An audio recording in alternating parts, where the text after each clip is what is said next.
Before we begin, I want to ask for your support. If you're enjoying this content, please use your hype points on this video. It helps the channel more than you could possibly know. If you're listening on Spotify, leaving a review makes an enormous difference to us. And if you feel like it, drop a comment letting us know what time it is where you are and where in the world you're tuning in from. We absolutely love seeing where everyone is listening. Also, if you enjoy these deep dives into the mysteries that keep us up at night, please consider subscribing. It means everything. A huge thank you to Ron3000 for suggesting this topic. This one's been on my list for a while, and your message was the push I needed to finally dive in. Now, let's talk about something Britain doesn't want you thinking about too carefully. There's a place in the English countryside that appears on no tourist maps. A sprawling facility hidden behind fences and warning signs, sitting quietly among rolling green hills and farmland. Most people drive past it without a second thought. Those who live nearby have learned not to ask questions. This is not Area 51. This is something older, something closer, something that touches more lives than most people realise. This is Porton Down, and if you've never heard of it, that's exactly the point.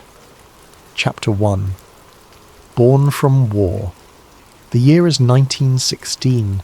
Europe is tearing itself apart. The Great War has introduced a new kind of horror to the battlefield.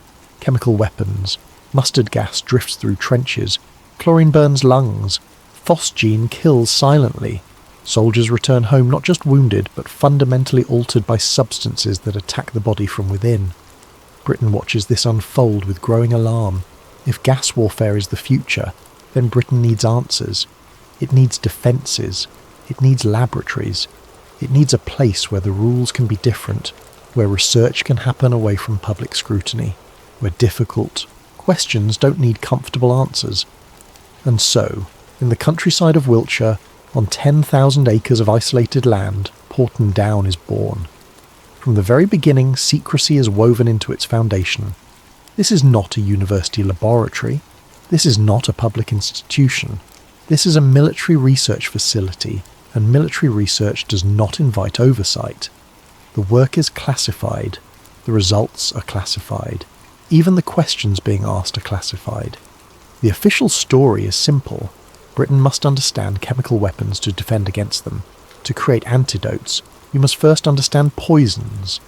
To protect soldiers, you must first know what threatens them. Defensive research, they call it.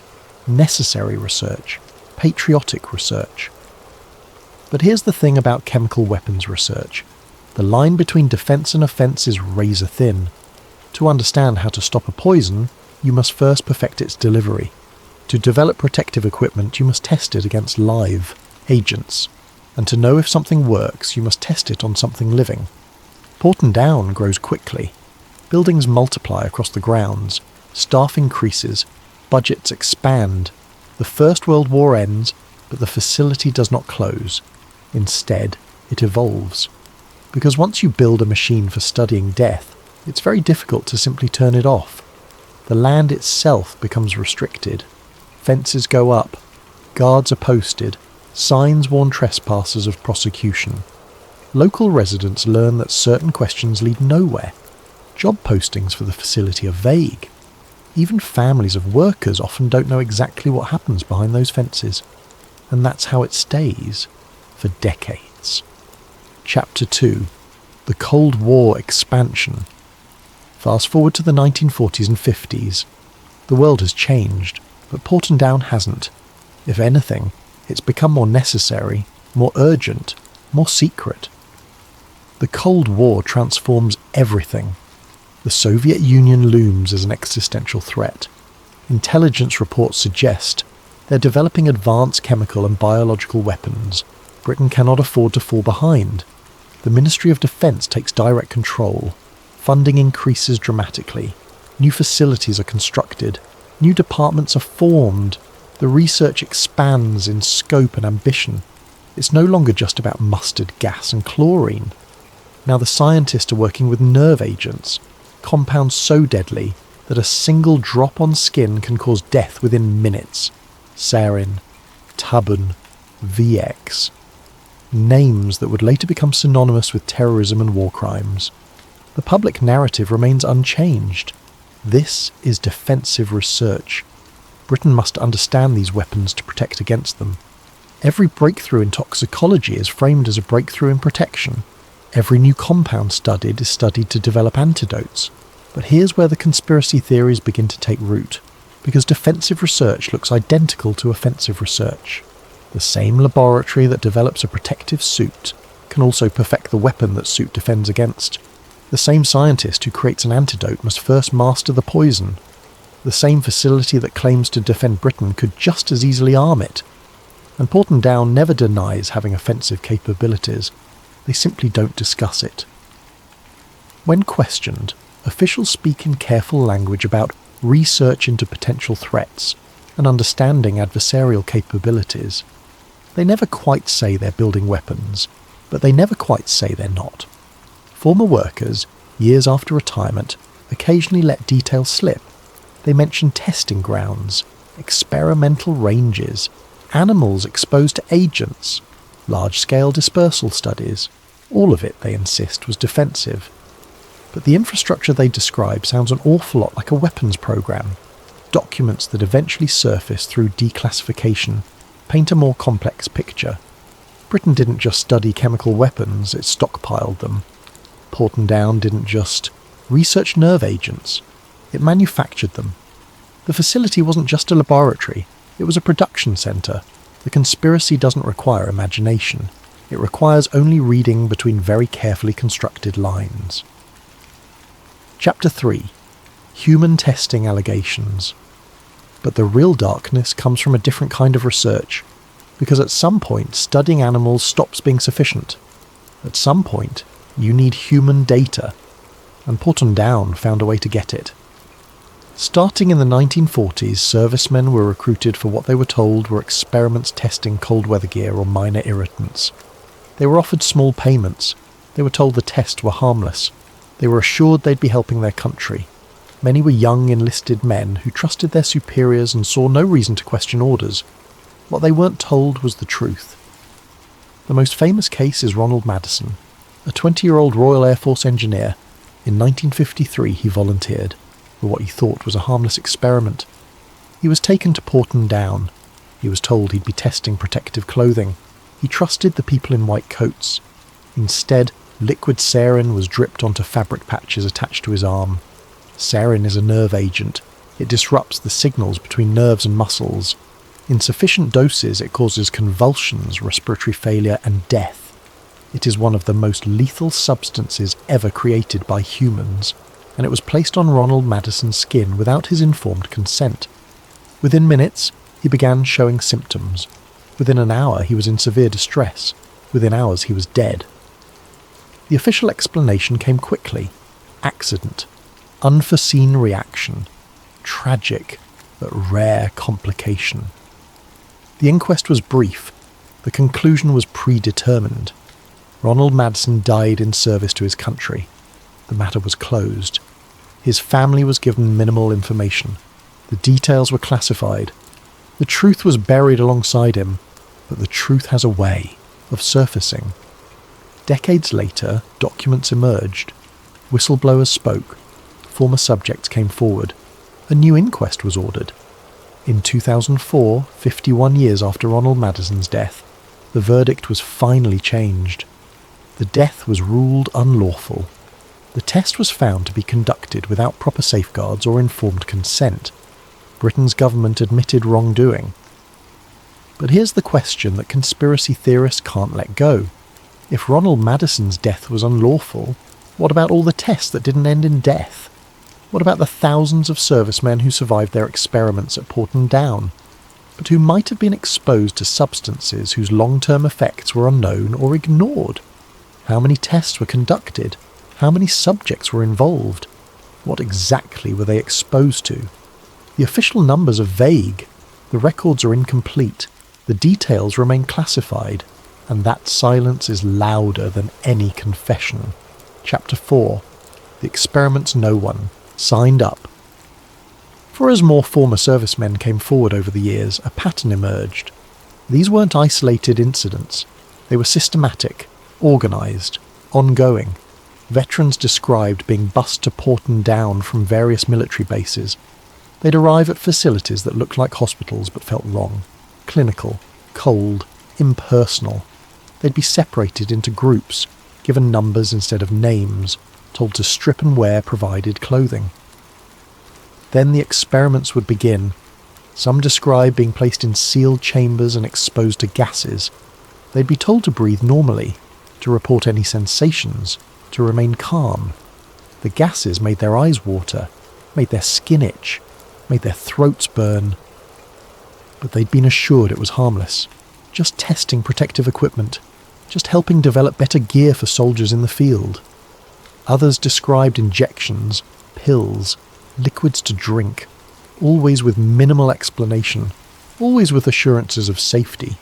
Some felt nothing, others experienced nausea, confusion, visual disturbances. They'd be monitored for hours, sometimes days. Then they'd be sent back to their units with instructions to report any unusual symptoms. Few ever did, because reporting symptoms meant acknowledging something had gone wrong. And acknowledging something had gone wrong meant questioning authority. And questioning authority wasn't something young enlisted men felt comfortable doing. The substances allegedly tested included more than just nerve agents. Former subjects reported experiments with hallucinogens, including LSD and similar compounds. Britain, like the United States, was deeply interested in psychological warfare during the Cold War. The idea of incapacitating an enemy without killing them, of disrupting their ability to fight without firing a shot, was incredibly attractive to military planners, and that required testing. Incapacitating agents designed to cause temporary unconsciousness or disorientation. Imagine a compound that could be dispersed over an enemy position, rendering everyone temporarily unable to fight but alive and recoverable. Such weapons would revolutionize warfare, but they had to be tested on someone. Irritants and control agents meant for riot suppression and crowd control. As colonial tensions increased and domestic protests became more common, Britain needed tools to manage civilian populations without resorting to lethal force. Chemical agents offered that possibility. But optimal deployment required understanding their effects on actual humans. The conspiracy theory suggests Porton Down became a live laboratory, not just for defensive research, but for developing an arsenal of control. Chemical weapons that could be calibrated for different purposes, substances that could incapacitate without killing, compounds that could suppress without leaving obvious evidence, and every breakthrough required human data. Data that couldn't be gathered from rats or primates. Data that required human subjects who could articulate their experiences, who could describe symptoms, who could demonstrate behavioural changes. Former subjects describe a culture of secrecy that extended beyond the facility itself. They were told not to discuss the experiments with anyone, not fellow soldiers, not family, not even medical professionals if they later developed health problems. The Official Secrets Act was invoked. Threats of prosecution were implied. Silence was enforced. Many complied. They buried the memories. They didn't connect later health issues to their time at Porton Down. They convinced themselves it had been harmless, or at least necessary, but some couldn't forget. And as they aged, as the Official Secrets Act's psychological grip weakened, as the fear of consequences faded, they began talking. They described chronic respiratory problems, neurological issues, cancers that appeared decades after exposure, psychological trauma that never fully healed, and they described being dismissed by medical professionals who had no context for what they had been exposed to because the exposures themselves were classified. The British government's response to these claims has been carefully calibrated. They acknowledge some testing occurred. They admit that informed consent standards were not what they should have been. They express regret, but they stop short of comprehensive admission. They don't release complete records. They don't provide full medical histories to former subjects. They settle some cases quietly. They deny others. And Porton Down continues operating. Chapter 5. Biological research and silence chemical weapons are terrifying, but biological weapons occupy their own category of horror. Unlike chemicals, which kill through direct toxicity, biological weapons reproduce. They spread. They mutate. They're alive. And Porton Down studied them extensively. The biological research program at Porton Down is even more secretive than the chemical side. While nerve agents at least have the decency to degrade over time, pathogens can persist indefinitely. A single escaped sample of anthrax or plague could potentially trigger an epidemic. The stakes are impossibly high. The secrecy is justified. The public cannot know. That's the official reasoning anyway. What is known, through occasional declassifications and carefully controlled statements, is that Porton Down maintains samples of some of the deadliest pathogens known to humanity. Anthrax, plague, smallpox, Ebola, Marburg. These aren't theoretical threats. These are actual cultures, stored in specialized containment facilities, handled by scientists in positive pressure suits, studied under conditions most people can barely imagine. The public explanation is consistent. Britain must understand biological threats to defend against them. In an age of bioterrorism, where a determined individual could potentially weaponize a disease, defensive research is not just justified but essential. Vaccines must be developed. Detection methods must be refined. Response protocols must be tested. All of that is true, and all of that is insufficient to explain the scope of the research. Because studying defense against a biological weapon requires understanding how that weapon works. It requires understanding optimal dispersal methods. It requires understanding environmental stability. It requires understanding infection vectors and transmission rates and lethal doses. It requires, in essence, understanding how to deploy the weapon effectively. The conspiracy theory doesn't claim Britain actively plans to use biological weapons. International treaties forbid it. The public would never accept it. The moral cost would be catastrophic. But the conspiracy theory does suggest that Britain maintains the capability. That Porton Down isn't just a defensive institution, but a strategic deterrent. That the knowledge of how to weaponize diseases is preserved, refined and updated just in case it's ever needed. Just in case the rules change. Just in case circumstances demand it. Former workers occasionally mention experiments that sound innocuous on the surface, but disturbing in context. Large-scale dispersal tests using harmless bacteria to model how pathogens might spread in urban environments. Studies on environmental persistence of biological agents. Research into antibiotic-resistant strains. All framed as defensive, all potentially applicable to offence. The line between studying a threat and becoming the threat is philosophical at best. And then there's the question of accidents. Because when you're working with the deadliest substances on Earth, accidents are statistically inevitable. Equipment fails, protocols are breached, human error occurs, and when the substance in question is a self-replicating pathogen, even small accidents can have catastrophic consequences. Porton Down has experienced incidents. The details are classified, but occasional references surface in declassified documents. Laboratory infections, containment breaches, emergency decontaminations. Each incident is described as contained, controlled, resolved without danger to the public. Conspiracy theorists wonder how many incidents never made it into even classified records, how many near misses went unreported, how many times disaster was averted by luck rather than design. The fear isn't that Britain is developing biological weapons. The fear is that simply possessing the knowledge and capability is enough to create existential risk. That a facility like Porton Down, no matter how well managed, represents a permanent threat. That the contained samples could escape. That the knowledge could be stolen. That the scientists could be recruited by hostile actors. And yet Porton Down continues to expand its biological research program. New facilities are built. Staff increases, research grants flow. The public is told this is for their protection, and most people choose to believe it. Because the alternative, that Britain maintains an arsenal of knowledge about biological warfare that could be weaponized at any time, is too disturbing to contemplate. Chapter 6. The David Kelly Shadow. In July 2003, a body was found in woods near Oxfordshire. The man was David Kelly, a former United Nations weapons inspector and a government scientist with extensive experience in biological warfare research. His death was ruled a suicide. He had apparently taken an overdose of painkillers and slashed his wrist. The official explanation seemed straightforward enough.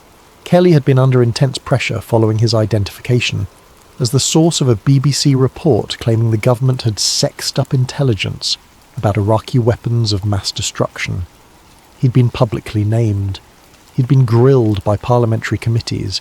He'd been thrust into a political firestorm. The stress, the official inquiry concluded, had driven him to take his own life. But conspiracy theorists saw something different. David Kelly wasn't just any government scientist.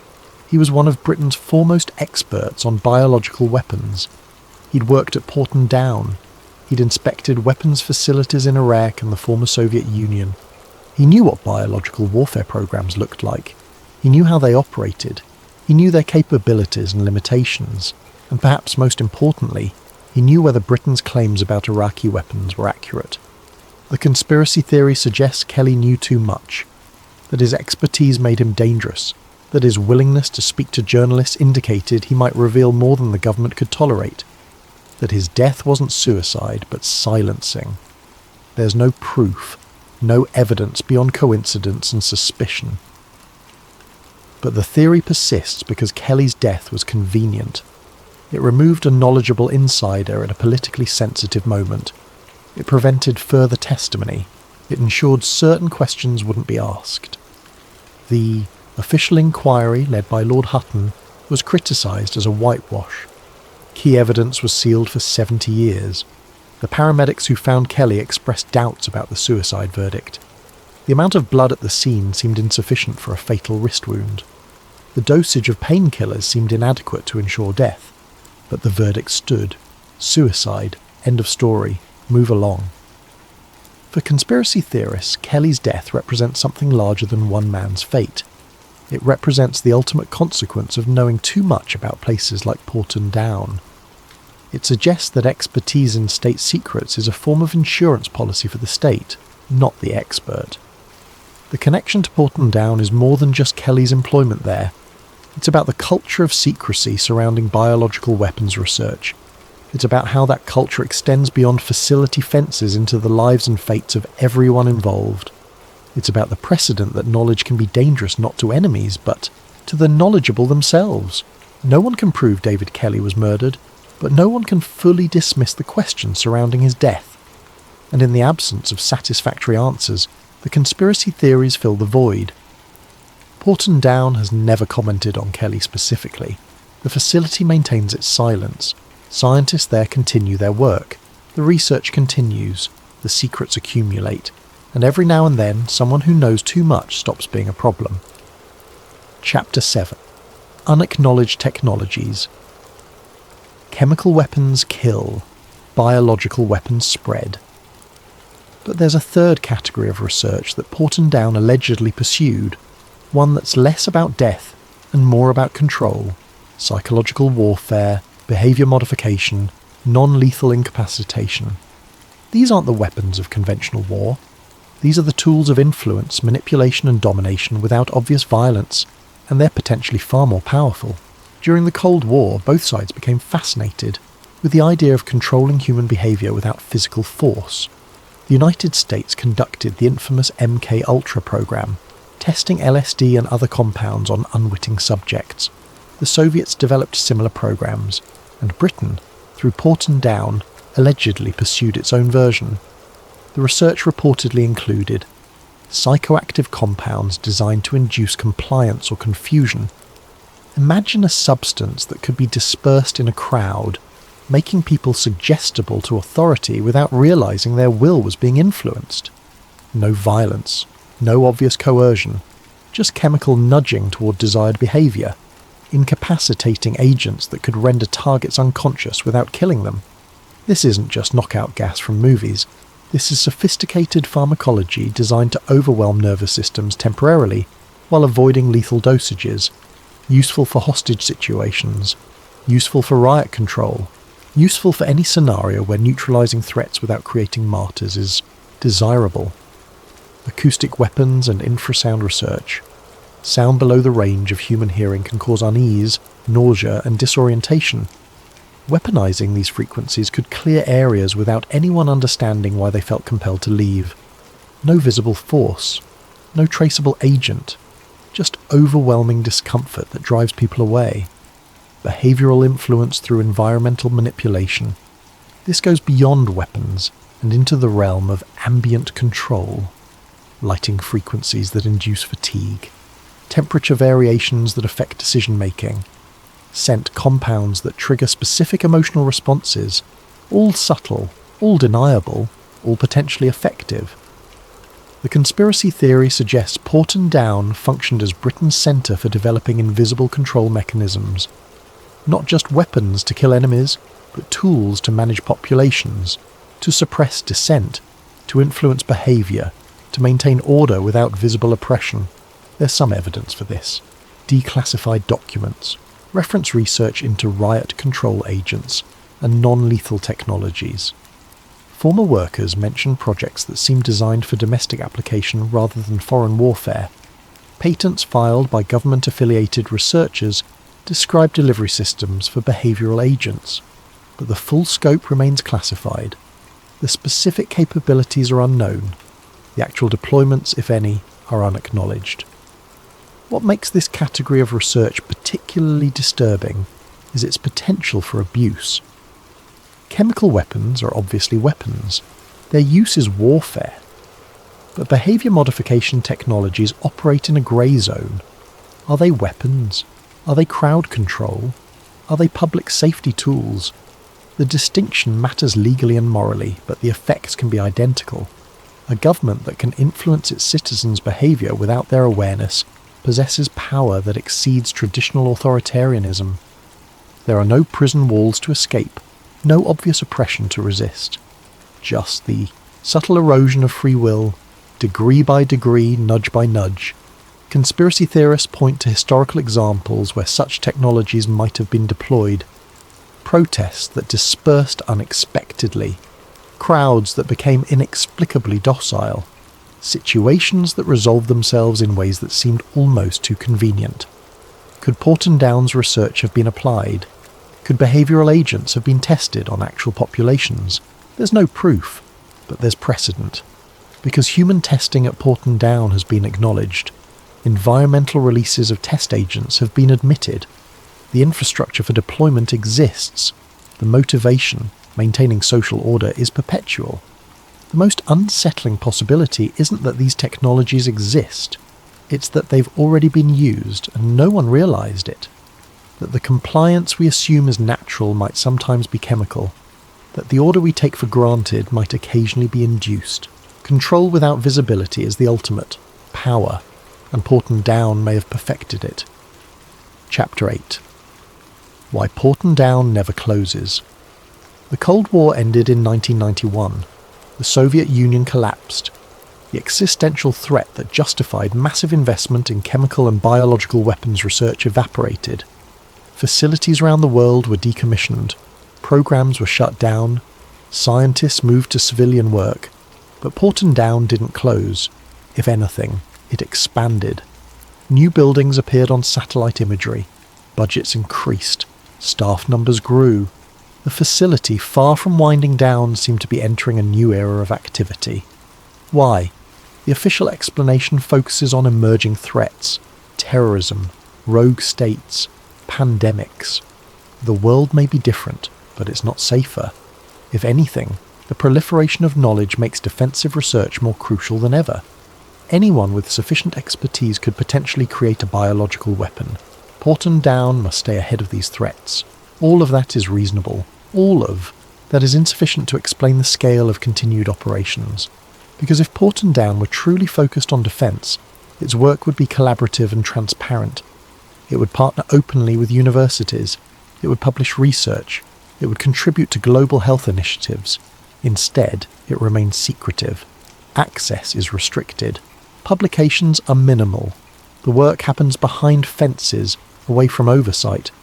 Conspiracy theorists see this continued secrecy as evidence of ongoing offensive capability maintenance. Britain may have signed treaties banning chemical and biological weapons, but maintaining the knowledge and infrastructure to produce them provides strategic deterrence. It sends a message. We could, if we needed to. There's precedent for this logic. Nuclear weapons work the same way. Countries maintain arsenals not to use them, but to ensure no one else dares to.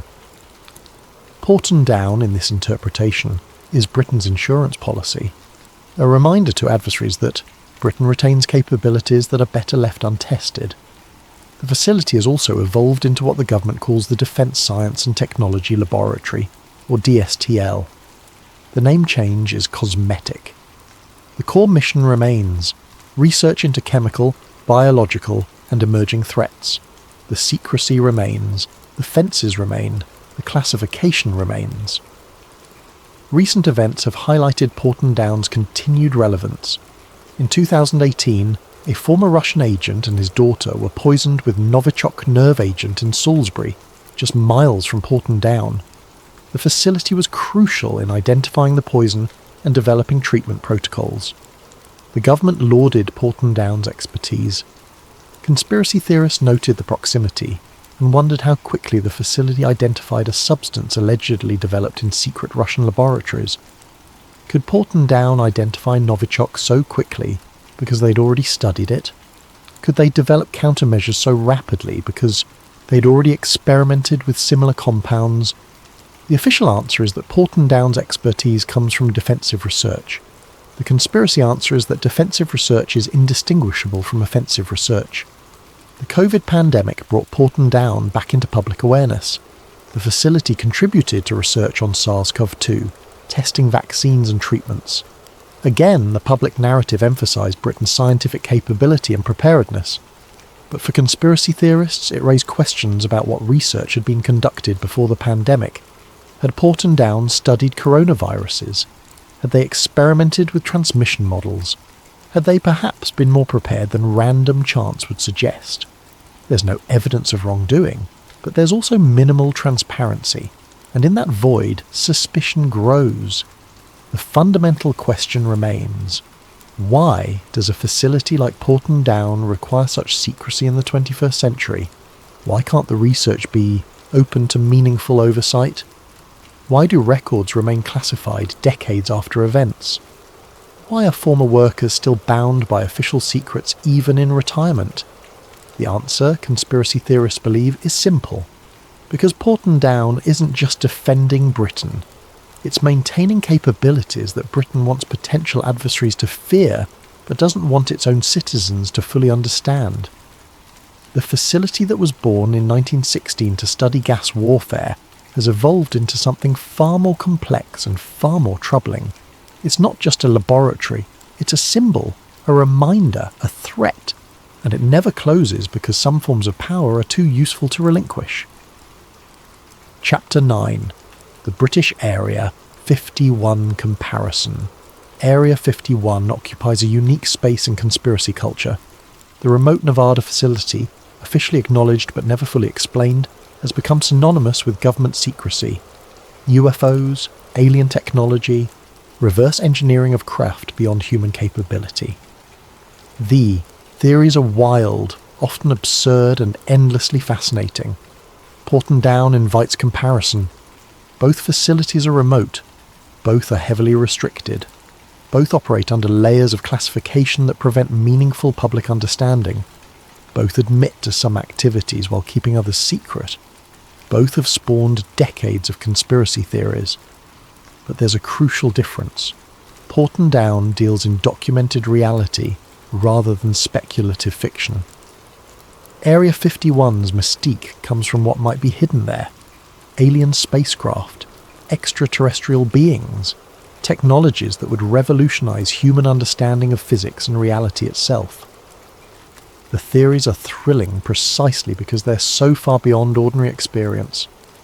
Porton Down's horror comes from what is definitely hidden there. Nerve agents, biological weapons, human experimentation, technologies designed not to advance humanity, but to control or destroy it. The reality is disturbing precisely because it's so recognisably human.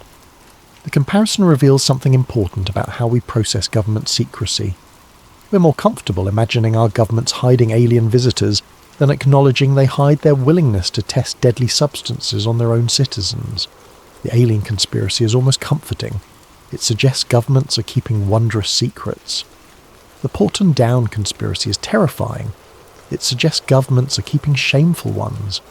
Both facilities employ similar security methods: perimeter fences, armed guards, warning signs threatening prosecution, aerial photography restrictions, employees bound by Official Secrets Acts. The infrastructure of secrecy is identical, only the content differs. Both facilities also employ similar information strategies: partial admissions, controlled transparency, releasing just enough information to appear forthcoming while retaining the truly sensitive details. Area 51 was officially acknowledged in 2013, decades after everyone already knew it existed. Porton Down similarly admits to activities long after the public has heard rumours. The pattern is clear: acknowledge what can no longer be denied, but never reveal everything. Conspiracy theorists note another parallel. Both facilities serve as research centres for technologies that would be controversial if fully disclosed. Area 51 likely tests advanced aircraft and surveillance systems that raise privacy and sovereignty concerns. Porton Down definitely tests chemical and biological systems that raise ethical and legal concerns. Both facilities exist at the intersection of national security and public unease. But the key difference remains: Area 51's conspiracy theories are mostly fantasy. Porton Down's are mostly fact. We know human testing occurred at Porton Down. We know people died. We know informed consent was absent or inadequate. We know the facility continues researching the deadliest substances known to humanity.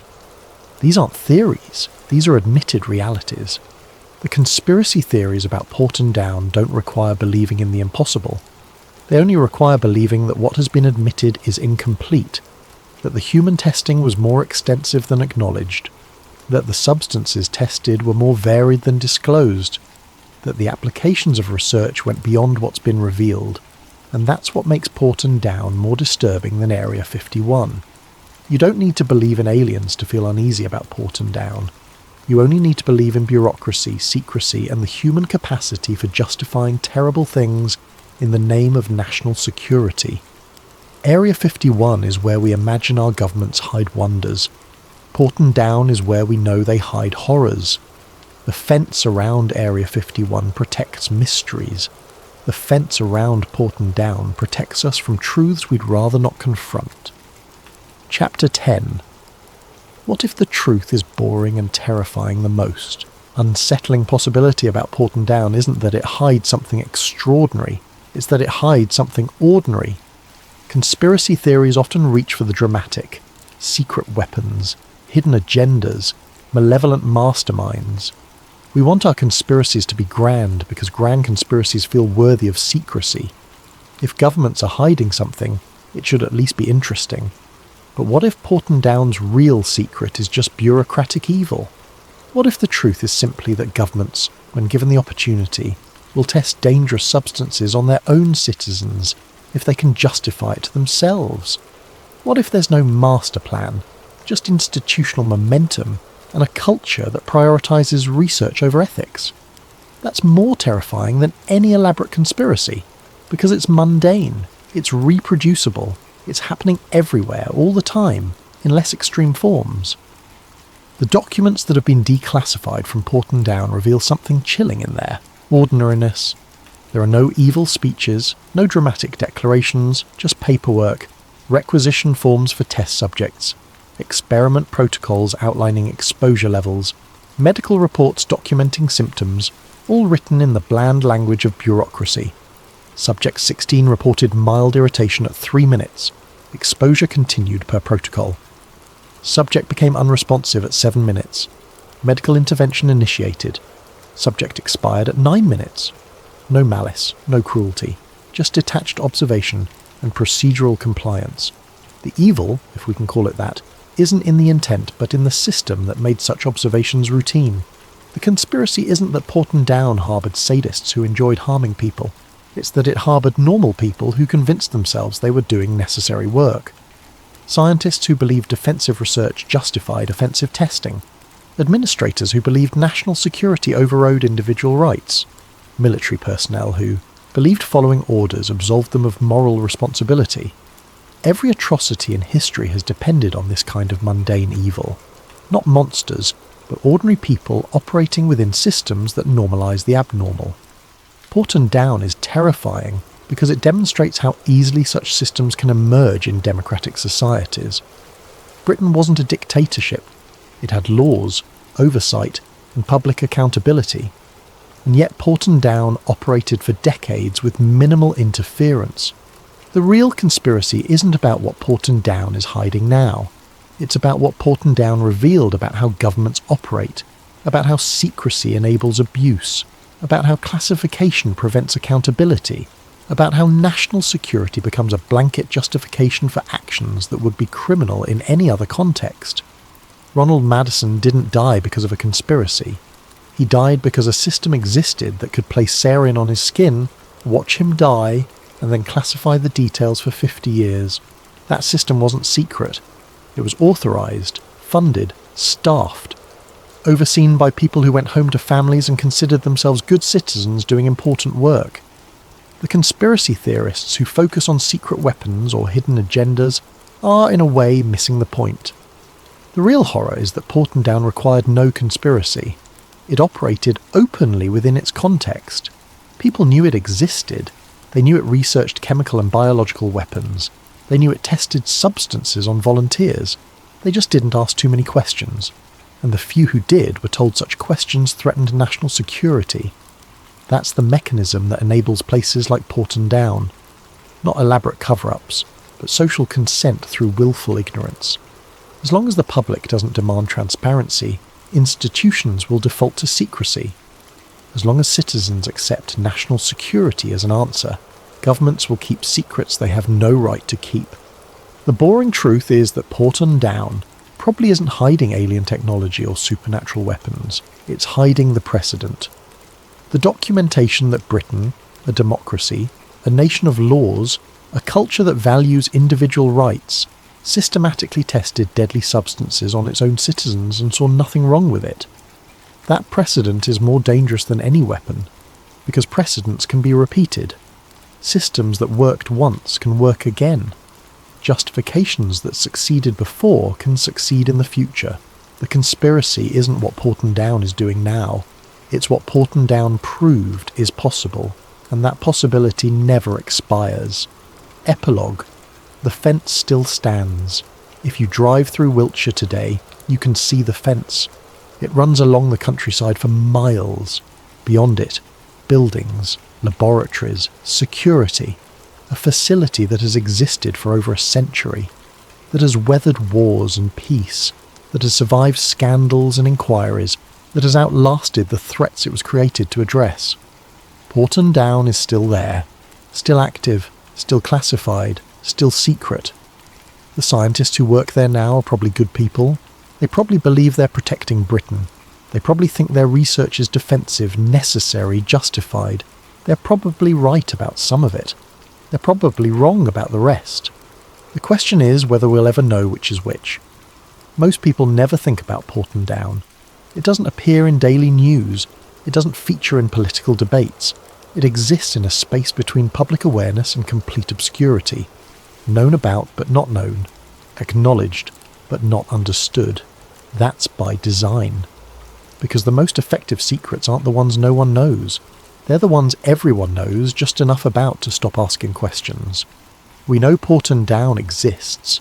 We know it researches chemical and biological weapons. We know people were tested there. We know some died. We know records remain classified. We know the facility continues operating. And we know, that's probably all we're ever going to know, the fence still stands because the work, whatever it is, isn't finished. The secrecy persists because the truth, whatever it is, remains unpalatable. The facility endures because it serves purposes, whatever they are, that governments consider essential. Every country has places like this. Facilities where difficult research happens away from oversight. Laboratories where questions are asked that polite society prefers to avoid. sites where the boundary between defence and offence is deliberately blurred. Area 51 may capture imagination, but Porton Down captures something more important: the reality of how governments operate when they think no one is watching. The most dangerous secrets aren't the ones that shock us. They're the ones we already accepted without questioning. We accepted that governments need weapons research. We accepted that national security requires secrecy. We accepted that some sacrifices are necessary for the greater good. And in accepting those premises, we accepted everything that followed. Porton Down didn't hide its existence. It hid its implications. And those implications, that human lives can be risked without consent, that transparency can be indefinitely deferred, that accountability can be classified away, are more disturbing than any specific weapon or experiment. The fence still stands. The work continues. The secrets accumulate. And most of us, most of the time, prefer not to think too carefully about what happens on the other side. Because the alternative, demanding transparency, questioning authority, insisting on accountability, requires effort and courage and sustained attention. It's easier to assume someone else is handling it. That oversight exists somewhere. That the system, despite its flaws, is fundamentally sound. Maybe that's true. Maybe Porton Down today is nothing more than defensive research conducted ethically under appropriate oversight. Maybe the dark, history is genuinely history, lessons learned and never to be repeated. Or maybe the fence is still there for a reason. Maybe some questions remain dangerous to ask. Maybe some truths remain too uncomfortable to face. The conspiracy isn't whether Porton Down exists, it's whether we're willing to care.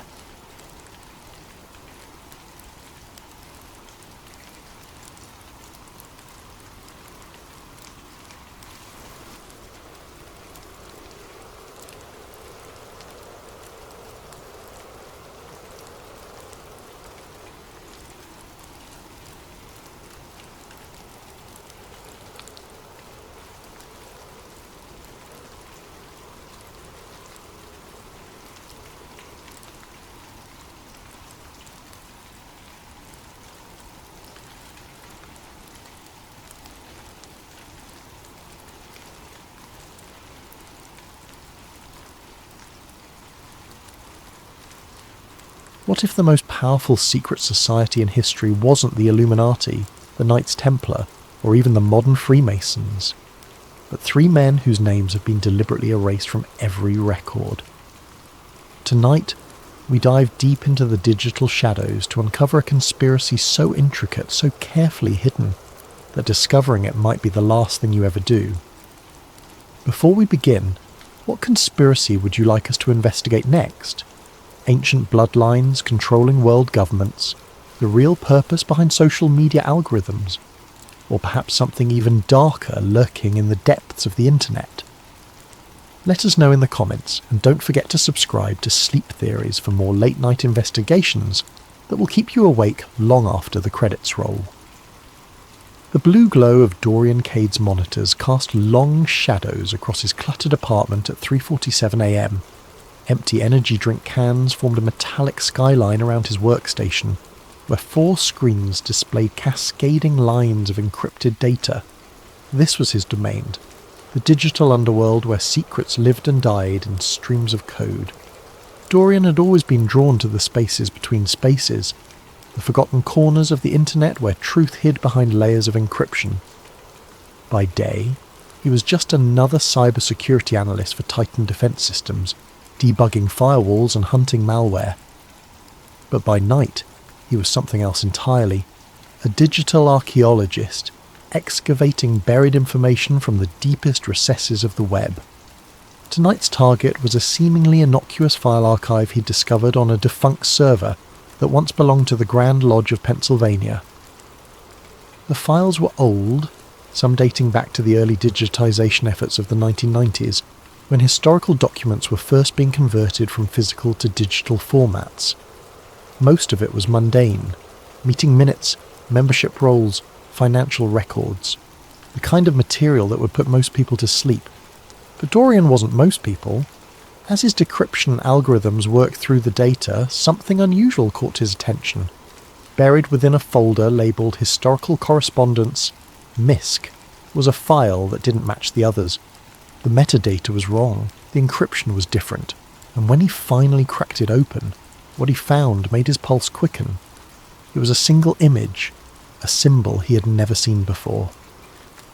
3 interlocked triangles formed an intricate pattern that seemed to shift and move in his peripheral vision. Each triangle was perfectly equilateral, but where they intersected, strange geometric forms emerged, creating an optical illusion that was both mesmerizing and unsettling. Beneath the symbol was a single line of text, the triune accord established. 1717 AVCRJH. Dorian leaned back in his chair, fingers drumming against his desk. 1717. That was the same year the Grand Lodge of London was established, marking the beginning of organised Freemasonry. But what was the Triune Accord, and who were AV, CR and JH? He screenshotted the image and began reverse searching it through every database he could access. Nothing. No matches, no similar images, no references anywhere on the indexed internet. It was as if this symbol existed in a void, completely disconnected from the digital world. The mystery deepened when he examined the file's digital signature.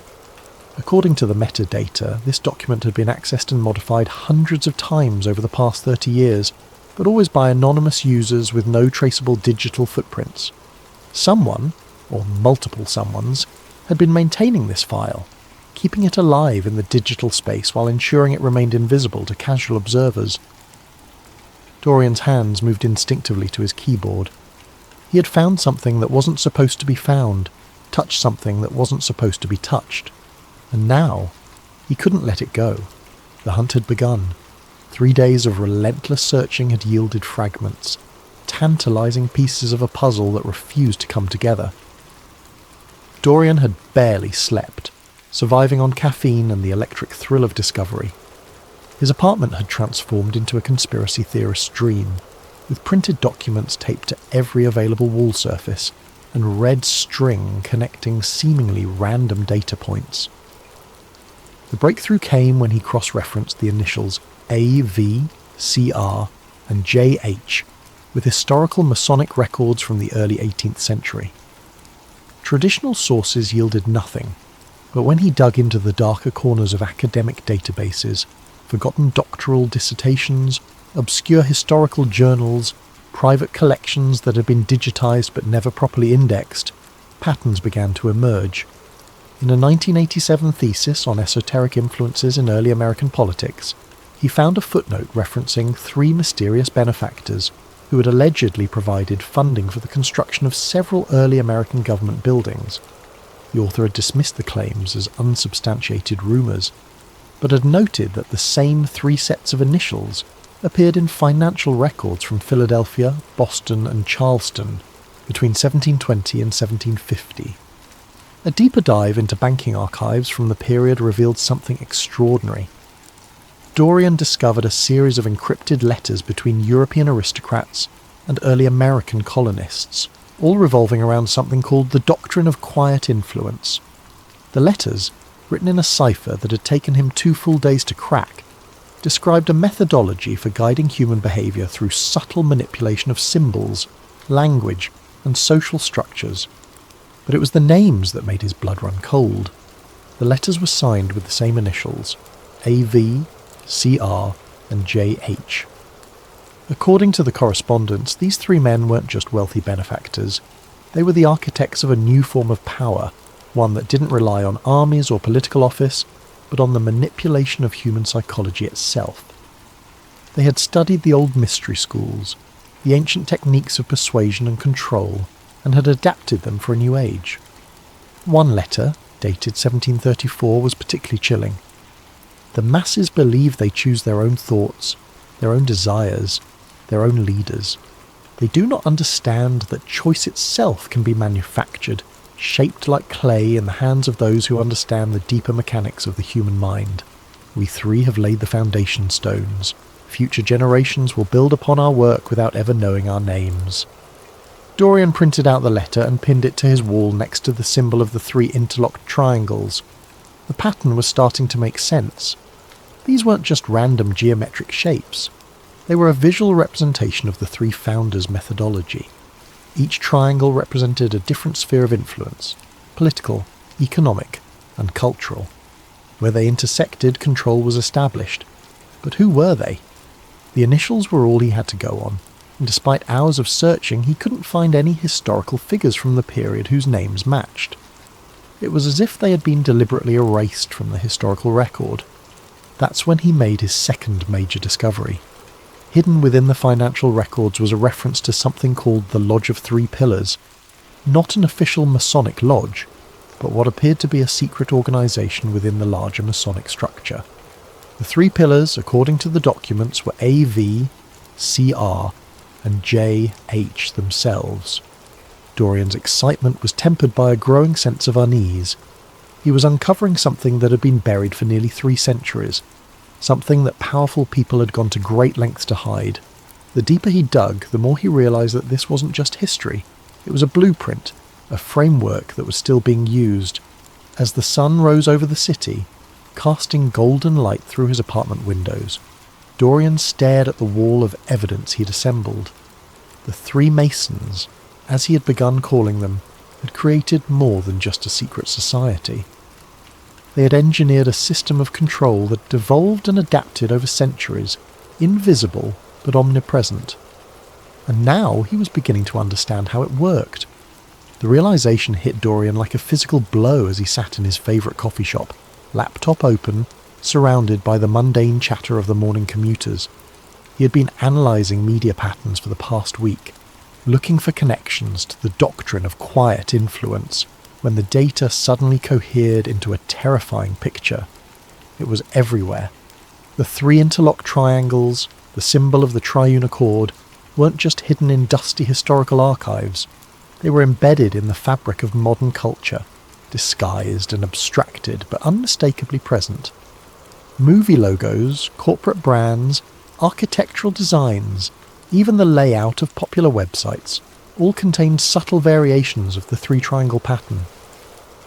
Dorian's hand shook as he scrolled through his analysis. He had developed an algorithm to detect geometric patterns that matched the mathematical relationships inherent in the original symbol. The results were overwhelming.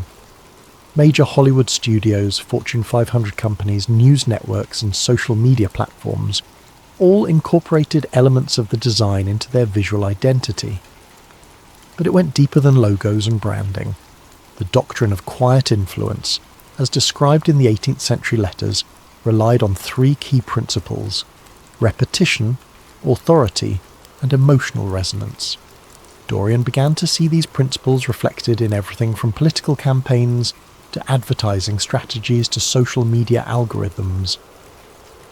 The coffee in his cup grew cold as he dove deeper into the pattern recognition data. Primetime television shows contained dialogue structures that followed specific linguistic patterns outlined in the historical documents. Popular songs used chord progressions and lyrical frameworks that aligned with the emotional manipulation techniques described in the letters. Even children's programming seemed to incorporate subliminal messaging systems derived from the 3 Masons' psychological frameworks. The most disturbing discovery came when he analysed news broadcasts from the past decade. Major networks, regardless of their political orientation, used nearly identical linguistic structures when reporting on controversial topics. The language was designed to create emotional responses that bypassed rational analysis, exactly as the doctrine had prescribed. Dorian closed his laptop and walked home in a daze. His apartment felt different now, contaminated by the knowledge he carried. Every advertisement on the subway, every billboard along the street, every notification on his phone, they all looked different through the lens of what he now understood. That evening he began compiling a comprehensive digital archive of his findings. If what he suspected was true, if the 3 Masons' influence had not only survived but thrived in the modern era, then someone needed to document it. He created encrypted backups of everything: the historical documents, his analysis algorithms, the pattern recognition data, his own notes and theories. As he worked, a new question haunted him. If the three Masons had successfully embedded their control systems into modern society, who was running those systems now? The original architects had died centuries ago, but their work lived on. Someone was maintaining it, updating it, ensuring its continued effectiveness. Dorian pulled up recent financial records from some of the corporations that featured the strongest pattern matches. Shell companies, offshore accounts, anonymous investors. The ownership structures were labyrinthine, designed to obscure rather than reveal. But patterns emerged here too. The same investment firms appeared again and again, the same legal structures, the same carefully anonymized board members. It was a network, vast and interconnected, spanning industries and continents, and at its heart, Dorian was beginning to suspect, were the modern inheritors of the three Masons' legacy. He named his archive the Veil Project and began preparing it for release. The world had a right to know about the invisible architecture of influence that shaped their daily lives, but as he prepared to upload his findings to multiple whistleblower platforms, his computer screen flickered. For just a moment, the three interlocked triangles appeared in the corner of his monitor. There and gone so quickly, he almost convinced himself he had imagined it. Almost. The message appeared in Dorian's private encrypted chat channel at 2:33 a.m, exactly 72 hours after he had discovered the pattern recognition data. The sender was listed as anonymous, but the message itself was anything but anonymous. It was clearly directed at him, containing details that only someone who had been watching his research could know. The three still watch. Stop now, Dorian. Dorian stared at the screen, his heart pounding. He had been so careful, using multiple layers of encryption, routing his traffic through a dozen different proxy servers, maintaining operational security that should have made him invisible to all but the most sophisticated surveillance operations. But they had found him. He ran a full system scan, checking for malware, backdoors, any sign of compromise. His security software came back clean, but Dorian knew that meant nothing. If someone had the resources to track his research, despite his precautions, they would also have the resources to hide their presence on his system. The paranoia began slowly, like a low-grade fever. Every notification on his phone made him jump. Every knock on his apartment door sent adrenaline coursing through his veins. He started noticing things that might have been coincidences. The same car parked outside his building for 3 days, a man in a coffee shop who looked away too quickly when Dorian glanced in his direction. The second message arrived 48 hours later, this time containing a photograph. It showed Dorian sitting at his computer, taken from inside his own apartment. The timestamp indicated it had been captured the previous night while he worked on the Veil project. Someone had been inside his home. Dorian immediately conducted a physical sweep of his apartment. He found the device hidden inside the frame of his bedroom mirror. A microcamera so small he almost missed it, connected to a transmitter that was broadcasting his every move to an unknown receiver. But the camera was just the beginning. A more thorough search revealed audio pickups in his kitchen and living room, keystroke loggers attached to his computer equipment, and something that looked like a network tap spliced into his Ethernet cable. His entire life was being monitored. The rational part of his mind told him to stop, to destroy his research and return to his normal life. But Dorian had never been particularly rational. The invasion of his privacy, rather than deterring him, only confirmed that he was onto something significant. You didn't deploy military-grade surveillance equipment against someone who was chasing shadows. He began operating under the assumption that everything he did was being watched. He established new research protocols, using air-gapped computers and physical storage devices that never connected to the internet. He moved his most sensitive work to a storage unit across town, accessible only by physical key. He varied his routines, took different routes to work, paid for everything in cash, but the watchers adapted too. His work computer at Titan Defense Systems began experiencing mysterious glitches. Files would disappear and reappear. His security clearance was subjected to routine reviews that felt anything but routine. Colleagues who had been friendly for years suddenly seemed distant, their conversations stilted and careful. The third message was different. Instead of a text, he received a link to a news article about a cybersecurity researcher in Seattle who had died in a car accident. The researcher, according to the article, had been working on sensitive projects related to digital privacy and surveillance. The accident had occurred at 3:17 a.m. on a straight stretch of highway with no other vehicles involved. Dorian noticed that the timestamp on the article was exactly 3 minutes before he received the link. The message was clear: this could happen to you. But by then, Dorian was too deep to surface. The Veil project had expanded beyond his original scope, becoming an obsession that consumed his waking hours and invaded his dreams. He had uncovered something that went beyond historical curiosity or academic research. The Freemasons weren't just a fascinating historical footnote, they were the architects of a system that was still actively shaping human society. And someone was willing to kill to keep that secret hidden. That night, Dorian made a decision that would change everything. If they wanted to silence him, they would have to find him first. He began preparations for what he called Project Deep Dive, a final comprehensive investigation that would either expose the truth about the Freemasons or confirm his own paranoid delusions. Either way, he would have his answer. As he packed his research materials and prepared to disappear into the digital underground, Dorian caught a glimpse of his reflection in the bathroom mirror. He looked like a man who had seen too much, learned too much, gone too far down a rabbit hole that might not have an exit. But he also looked like a man who was finally fully alive. The abandoned subway station beneath downtown had been closed since 1962, but Dorian's research had revealed that its tunnels connected to a network of service corridors that ran beneath several government buildings. More importantly, the location offered something he desperately needed: complete isolation from digital surveillance. He had spent 3 days preparing his mobile command center. Military-grade Faraday cages protected his equipment from electronic monitoring.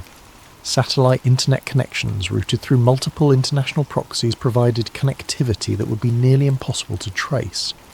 Battery packs and portable generators ensured he could operate for weeks without external power. The setup looked like something out of a post-apocalyptic thriller, and Dorian couldn't shake the feeling that it might represent his future. A life spent in the shadows, hunted by forces he barely understood. But it was here, in the depths beneath the city, that he finally breached what he had come to think of as the vault. The breakthrough came from an unexpected source. While analysing the financial networks he had discovered, Dorian noticed that several key transactions were processed through a server cluster housed in the Smithsonian Institution's digital archive facility. The Smithsonian servers weren't just repositories for historical documents. They were hosting active financial systems for the network of corporations connected to the Freemasons pattern. Using exploit tools from his defense contractor days, Dorian tunneled into the archive system through a maintenance portal that had been forgotten during a security update. What he found inside defied his wildest expectations. The vault wasn't a single database, it was an entire hidden internet, a shadow network that existed parallel to the visible web. Accessible only through specific cryptographic keys that appeared to be distributed to a select group of users, the vault contained terabytes of data spanning 3 centuries. The most recent files were mind-bending. Detailed psychological profiles of world leaders, media manipulation strategies updated in real time, algorithmic frameworks for managing public opinion through social media platforms. But it was the historical archives that truly shocked him. Digitized manuscripts described secret chambers beneath Washington, D.C., built during the Capitol's construction according to specifications provided by the Freemasons. The chambers weren't just meeting spaces. They were designed as psychological amplification devices, using acoustic engineering and symbolic geometry to enhance the persuasive power of those who spoke within them. Architectural drawings showed that the entire layout of the Capitol building, the White House, and the Supreme Court formed a massive version of the 3 interlocked triangles when viewed from above. The buildings weren't just symbols of American democracy, they were active components in a system designed to channel and focus political influence. But the most disturbing documents dealt with something called the Great Work, an ongoing project to gradually reshape human consciousness through systematic manipulation of culture, education, and information systems. The Great Work wasn't a conspiracy in the traditional sense. It was presented as a form of guided evolution, helping humanity develop according to principles established by the Three Masons. According to the documents, every major social movement of the past 2 centuries had been either initiated or co-opted by the inheritors of the Three Masons' legacy. Wars, revolutions, technological breakthroughs, cultural shifts, all were pieces in a vast game being played by invisible hands. And Dorian discovered that modern political speeches were crafted using linguistic frameworks, derived directly from the original doctrine of quiet influence. Presidential debates, congressional hearings, Supreme Court arguments, all followed scripted patterns designed to produce predetermined emotional responses in viewers. Entertainment media was even more thoroughly controlled. Hollywood studios, record labels, publishing houses, all were connected to the network through complex ownership structures.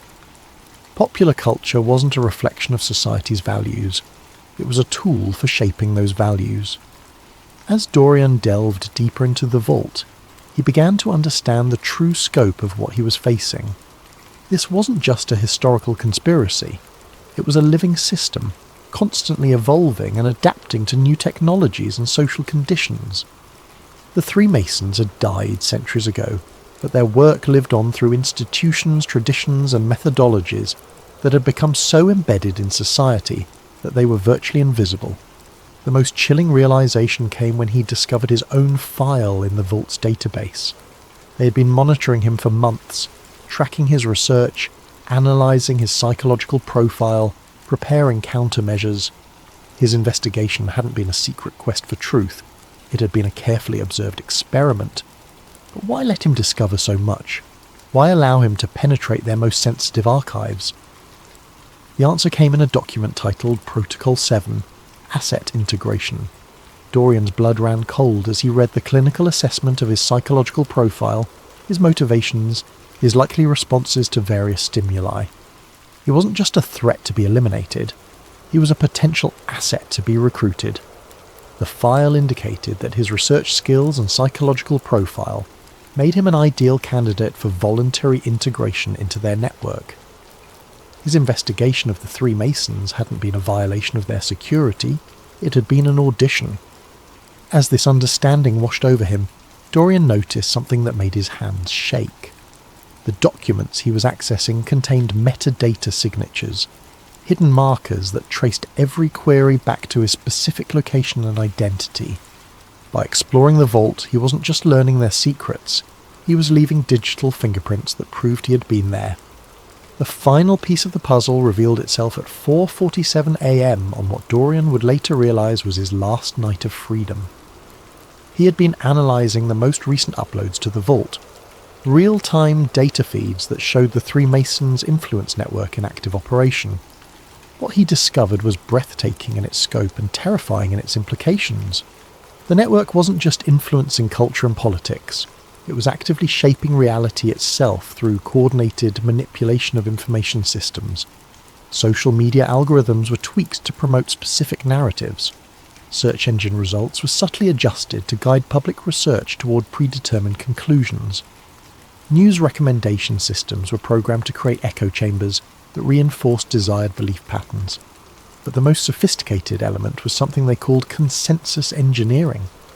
By carefully managing the flow of information across multiple platforms simultaneously, the network could create the illusion that certain ideas were organically emerging from grassroots movements, when in fact they were being systematically planted and cultivated.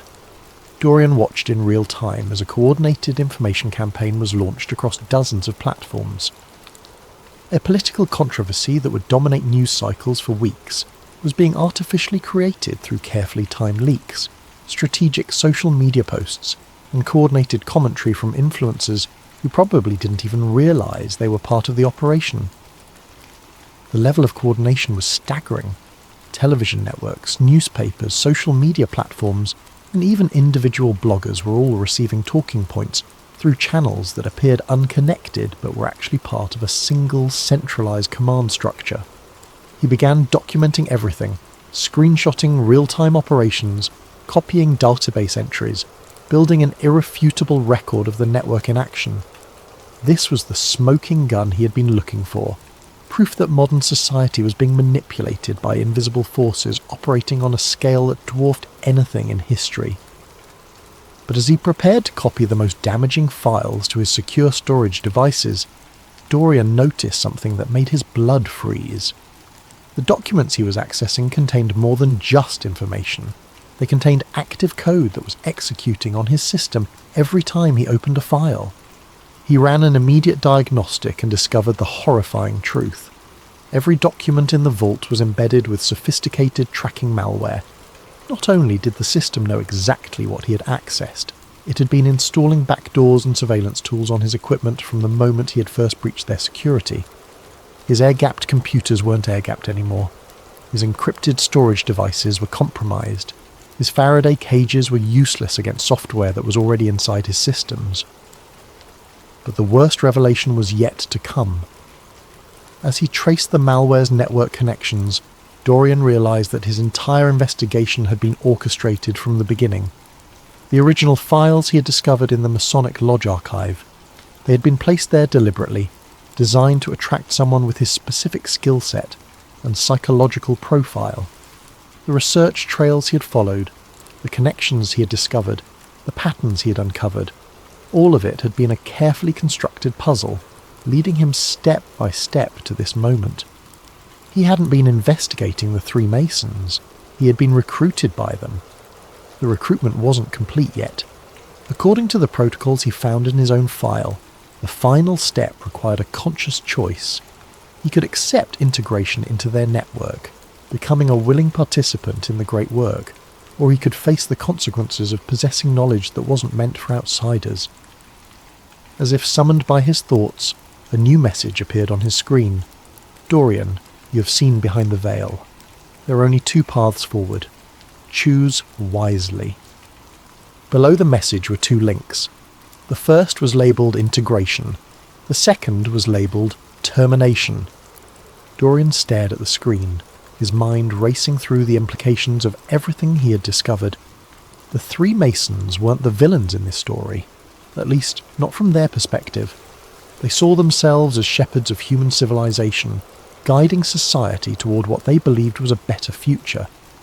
The manipulation, the control, the systematic shaping of human consciousness, all of it was presented as necessary stewardship of a species too chaotic and self-destructive to govern itself effectively.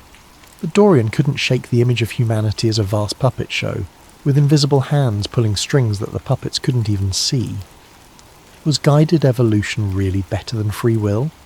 Was managed consciousness preferable to authentic chaos? The choice before him wasn't just about his own survival. It was about what kind of world he wanted to live in, and what kind of person he wanted to be within that world. As he reached for his mouse to make his selection, Dorian heard something that made his blood run cold. Sirens in the distance, growing closer. Time was up. The sound of footsteps in the tunnel above was unmistakable. Heavy boots, moving with military precision, getting closer with each passing second.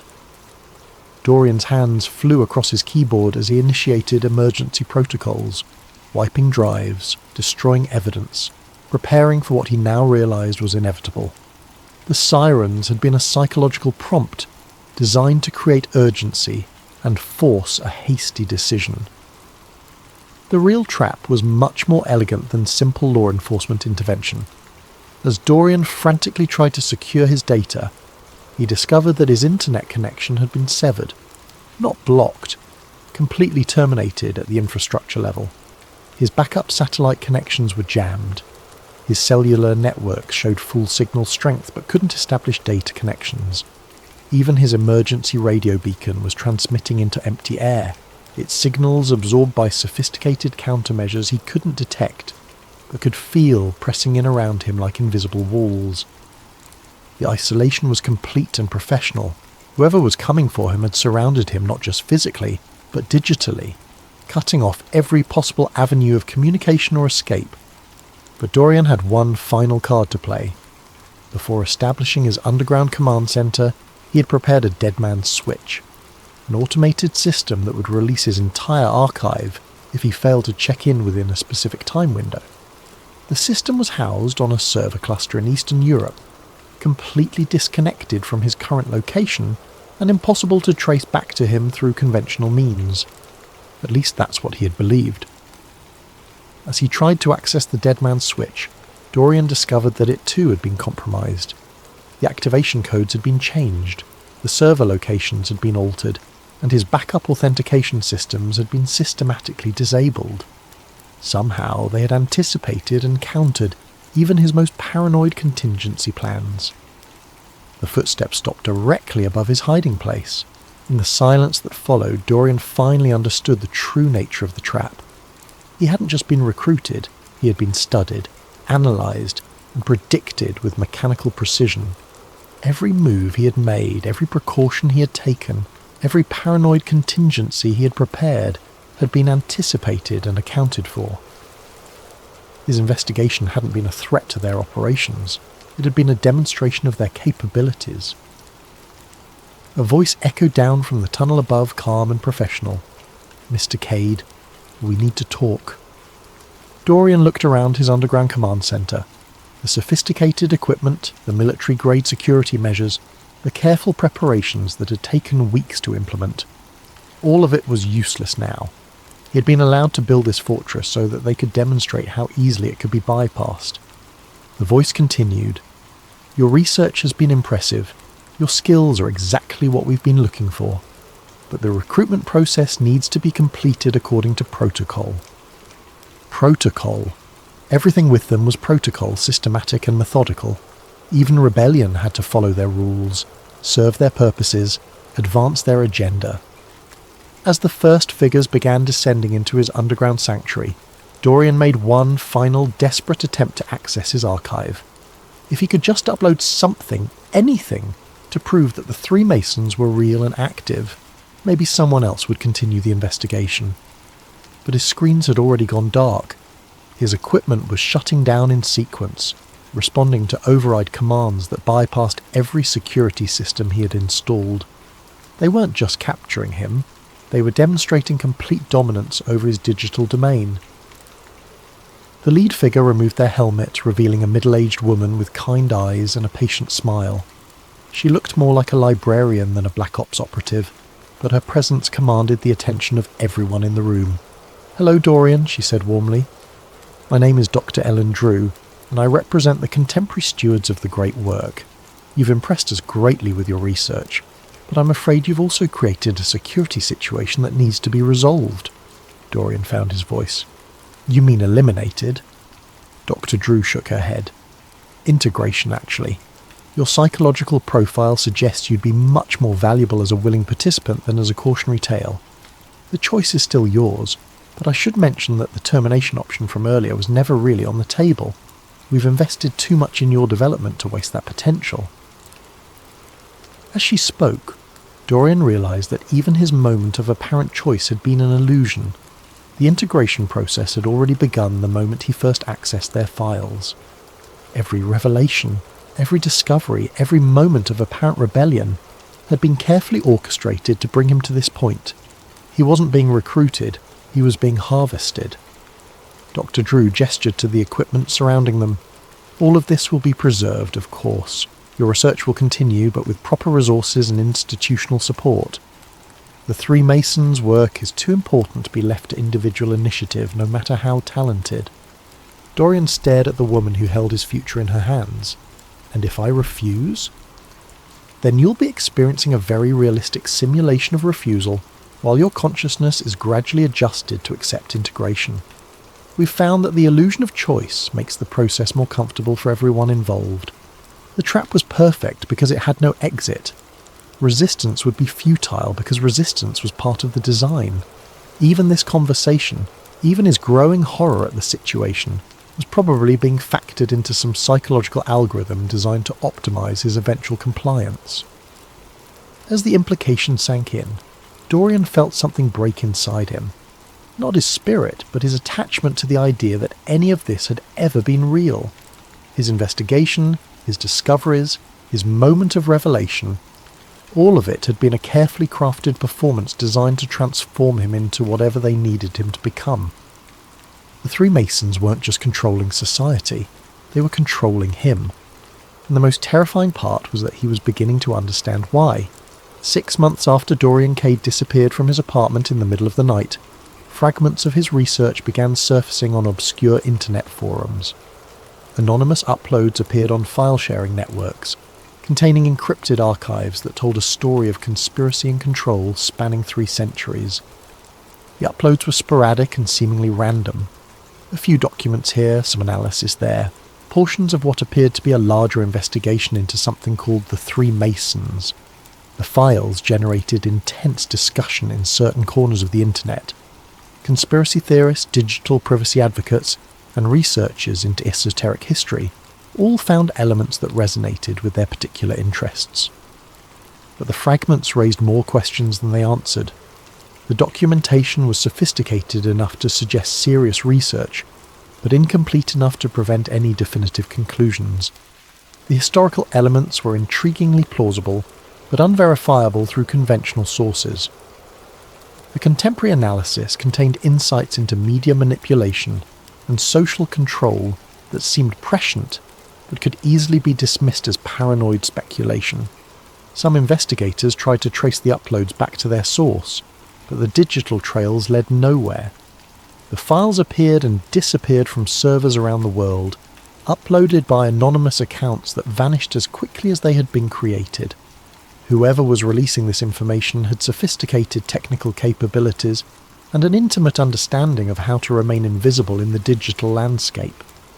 The mystery deepened when researchers noticed that the archive fragments contained embedded metadata, hidden signatures that seemed to reference additional materials that had never been released.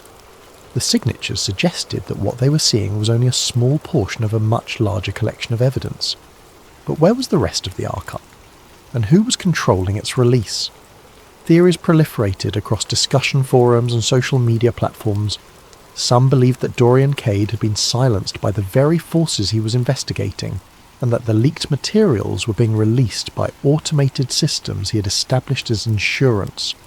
Others suggested that the entire thing was an elaborate alternate reality game, designed to blur the lines between fiction and reality.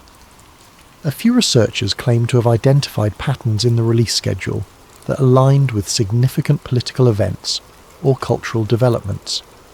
The fragments seemed to appear at moments when they would have maximum relevance to current affairs, as if someone was curating their release to maximize impact. But perhaps the most unsettling theory was that the leaks were intentional, not the work of a whistleblower or an automated system, but a deliberate information campaign designed to achieve some larger purpose. If the Three Masons really existed, and if they really controlled information systems as thoroughly as the document suggested, then wouldn't they also control the narrative of their own exposure?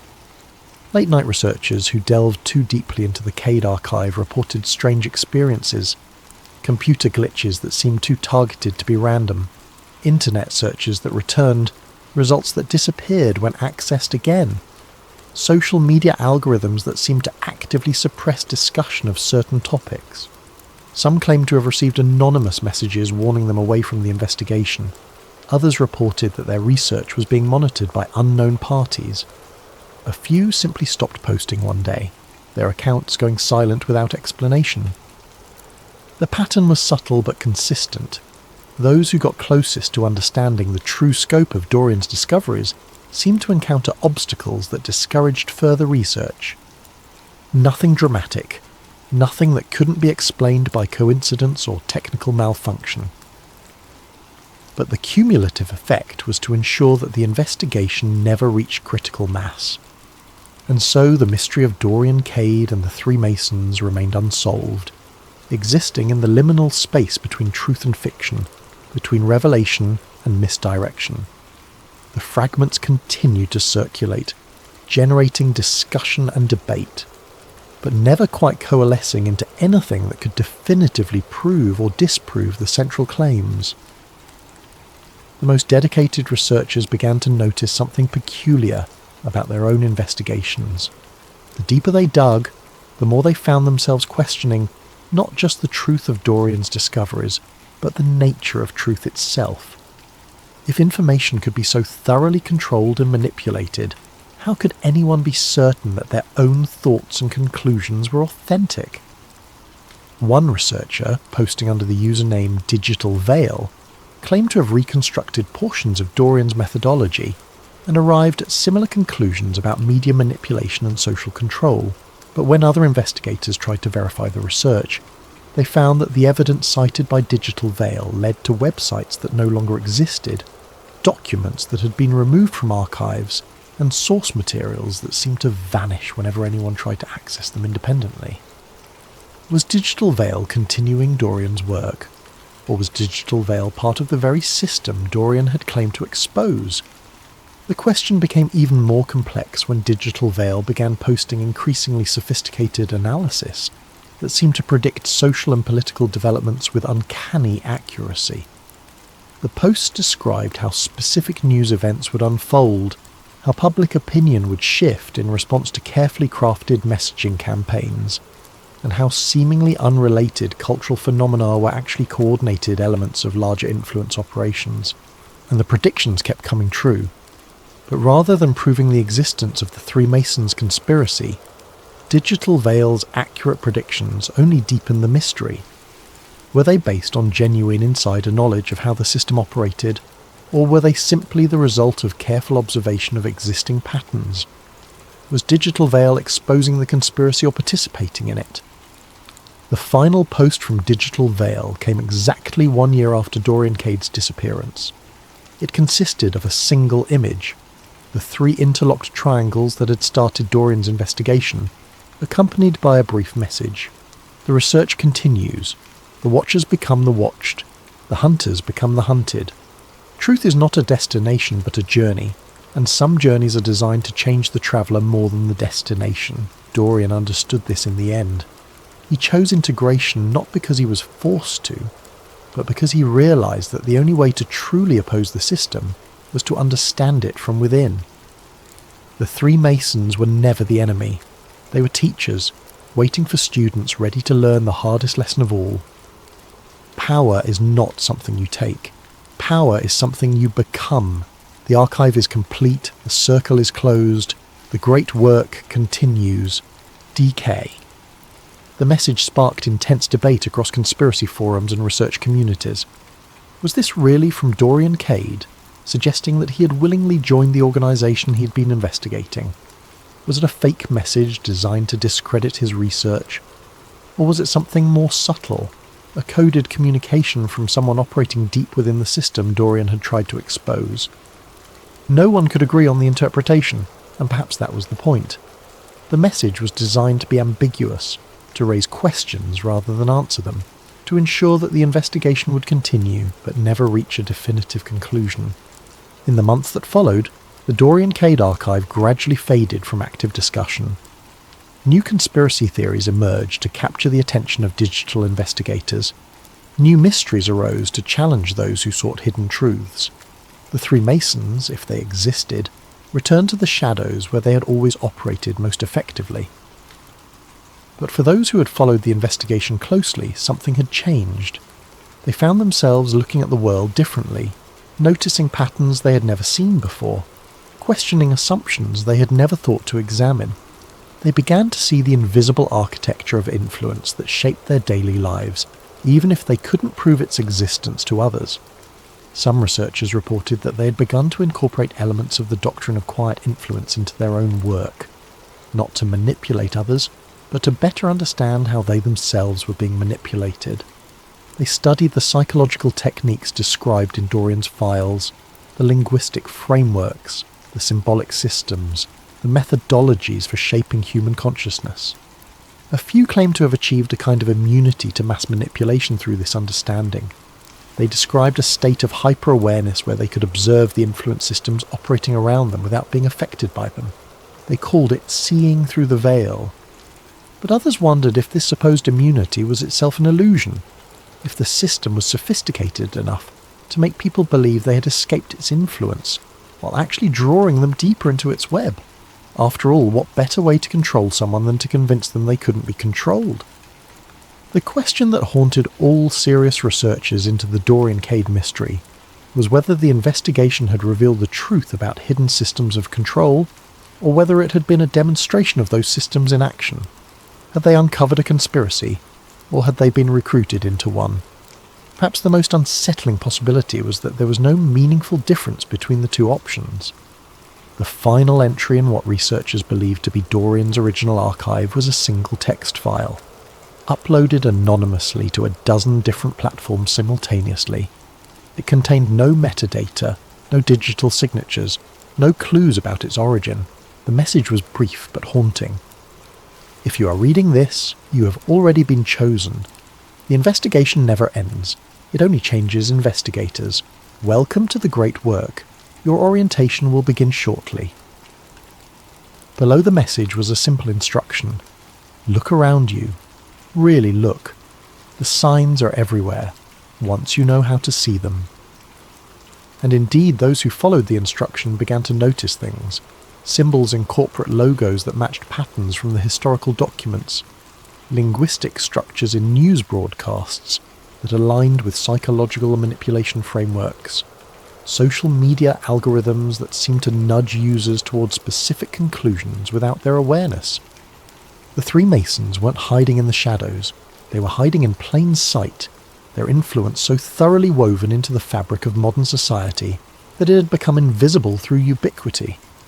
They didn't need to silence investigators because they had created a world where the truth was indistinguishable from elaborate fiction. And perhaps that was the most elegant control system of all. A reality so thoroughly constructed that even those who glimpsed behind the veil couldn't be certain whether they had discovered the truth or been recruited to perpetuate a more sophisticated illusion. The three Masons, whether real or imagined, ancient or contemporary, had achieved something unprecedented in human history. They had made the question of their existence irrelevant. In a world where information could be infinitely manipulated and human consciousness systematically shaped, the distinction between reality and carefully crafted narrative had ceased to matter. What mattered was the system itself, the vast, invisible architecture of influence that operated according to principles established centuries ago by three men whose names had been deliberately erased from history. They had created not just a secret society, but a new form of reality, one where truth was not discovered but constructed, where power was not seized but evolved, and where the ultimate conspiracy was the idea that conspiracies were necessary at all. In the end, Dorian Cade's investigation had revealed something far more profound than evidence of historical manipulation or contemporary control systems. It had revealed the fundamental malleability of human consciousness and the terrifying possibility that reality itself was subject to editing by those who understood the deeper mechanics of perception and belief. The three were not just in the past. They were here now, watching, guiding, shaping the very thoughts that their observers used to contemplate their existence. They had transcended the crude mechanics of conspiracy to achieve something approaching digital godhood, the power to define reality itself. And the most beautiful part of their design was that it didn't matter whether anyone believed in them or not. The system they had created was self-sustaining, self-correcting, and ultimately inescapable. The investigation was over. The great work continued. And somewhere in the space between digital shadows and physical reality, Dorian Cade smiled and began planning his next recruitment. Hey everyone, welcome back to Sleep Theories. Before we dive into tonight's story, if you're enjoying the content and want to help this video reach more people, go ahead and use your hype points. It really makes a difference and helps us keep bringing you these deep dives into the unknown. Also, drop a comment letting us know what time it is where you are and where in the world you're listening from, but only if you want to. We absolutely love seeing where everyone is tuning in from. It's wild to know some of you are listening at 3 in the morning while others are on your lunch break halfway across the globe. This isn't just another story about little green men and flying saucers. This is about the freight that never delivered, the trucker who saw too much, and the desert that keeps its secrets better than any government ever could. So get comfortable, maybe dim the lights, and let's talk about what really happens on the roads leading to the most classified military installation in American history. Area 51. the freight that never delivered the desert frequency. There's a stretch of highway in Nevada that doesn't appear on most GPS systems the way it should. Highway 375 runs through the kind of emptiness that makes you question whether civilization was ever really here at all. They call it the extraterrestrial highway now, a nickname that started as a joke and became official in 1996 when the state put up signs with little UFO symbols. But the truckers who've driven it for decades, the ones who haul freight through the night when the desert temperature drops and the stars spread out like broken glass across black velvet, they call it something else. They call it the frequency. Not because of radio signals, though those are strange enough out here. They call it that because of the hum, the feeling, the sense that something underneath the sand is listening, waiting, broadcasting on a wavelength that human ears weren't designed to detect, but human instincts recognise all the same. Jack Reeves knew that feeling better than most. He was 48 years old in the summer of 2013, a man whose face had been weathered by 2 decades of long-haul trucking through the American Southwest. He had the kind of face that looked older in dim light and younger in the sun, creased around the eyes from squinting at endless roads, stubbled because shaving in truck stop bathrooms was more trouble than it was worth. His hands were thick and calloused, wrapped around a steering wheel more often than not, and he had a voice that carried the slow, deliberate rhythm of someone who spent most of his time alone. Jack worked as an independent contractor for a subsidiary of EG&G Special Projects, a company whose name appeared on very few documents and whose employees signed non-disclosure agreements as thick as phone books. EG&G had serviced Groom Lake Airstrip since the early 80s, back when the base officially didn't exist and the government maintained that the lights people saw in the desert sky were swamp gas or weather balloons, or the planet Venus seen through atmospheric distortion. Jack's job was simple, at least on paper. He picked up freight from Nellis Air Force Base outside Las Vegas, signed for it without asking questions, and delivered it to coordinates that changed depending on the week. Sometimes it was Tonopah Test Range, sometimes it was isolated hangars near Mercury, Nevada. And sometimes, though not often, it was the place that had no name on any map, the place where the roads ended and the fences began, and the signs warned that photography was prohibited and use of deadly force was authorized. He'd been driving these routes since 2008, and in all that time, he'd learned 3 rules that kept him employed and alive. Rule 1, never open the cargo. Rule 2, never talk about the cargo. Rule 3, never ever stop the truck between the checkpoint and the delivery zone. But rules, Jack had learned, were made by people who'd never driven through the desert at 3 a.m. listening to Art Bell reruns on AM radio, hearing the stories about whistleblowers and black projects and things that move through the sky in ways that physics professors said were impossible. Rules were made by people who'd never felt the hum. The night it all changed started like any other. Act 1. The Contract. August 26th, 2013. The date mattered because 3 months earlier, the CIA had done something unprecedented. They'd released documents, heavily redacted but official, that finally acknowledged what conspiracy theorists had been saying for decades. Area 51 existed. It was real. It had a location, coordinates that placed it at Groom Lake in the Nevada desert, and it had been used since 1955 for classified aircraft testing. The U-2 spy plane had been born there, assembled in secret and tested in skies that civilians were forbidden from entering. Later came the A-12 ox cart, sleek and black and capable of speeds that seemed like science fiction. Then the SR-71 Blackbird, a plane so advanced that its titanium skin would expand from heat friction at high altitude, a plane that could outrun missiles by simply accelerating. And in the 80s, the F-117 Nighthawk, the first true stealth aircraft, a geometric impossibility that looked like it had been folded from paper by aliens who'd never seen a bird. All of it had happened at Groom Lake. All of it had been hidden behind denials and cover stories, and men with clipboards who wrote classified across every piece of paper that left the base. But in June of 2013, The CIA had finally admitted it.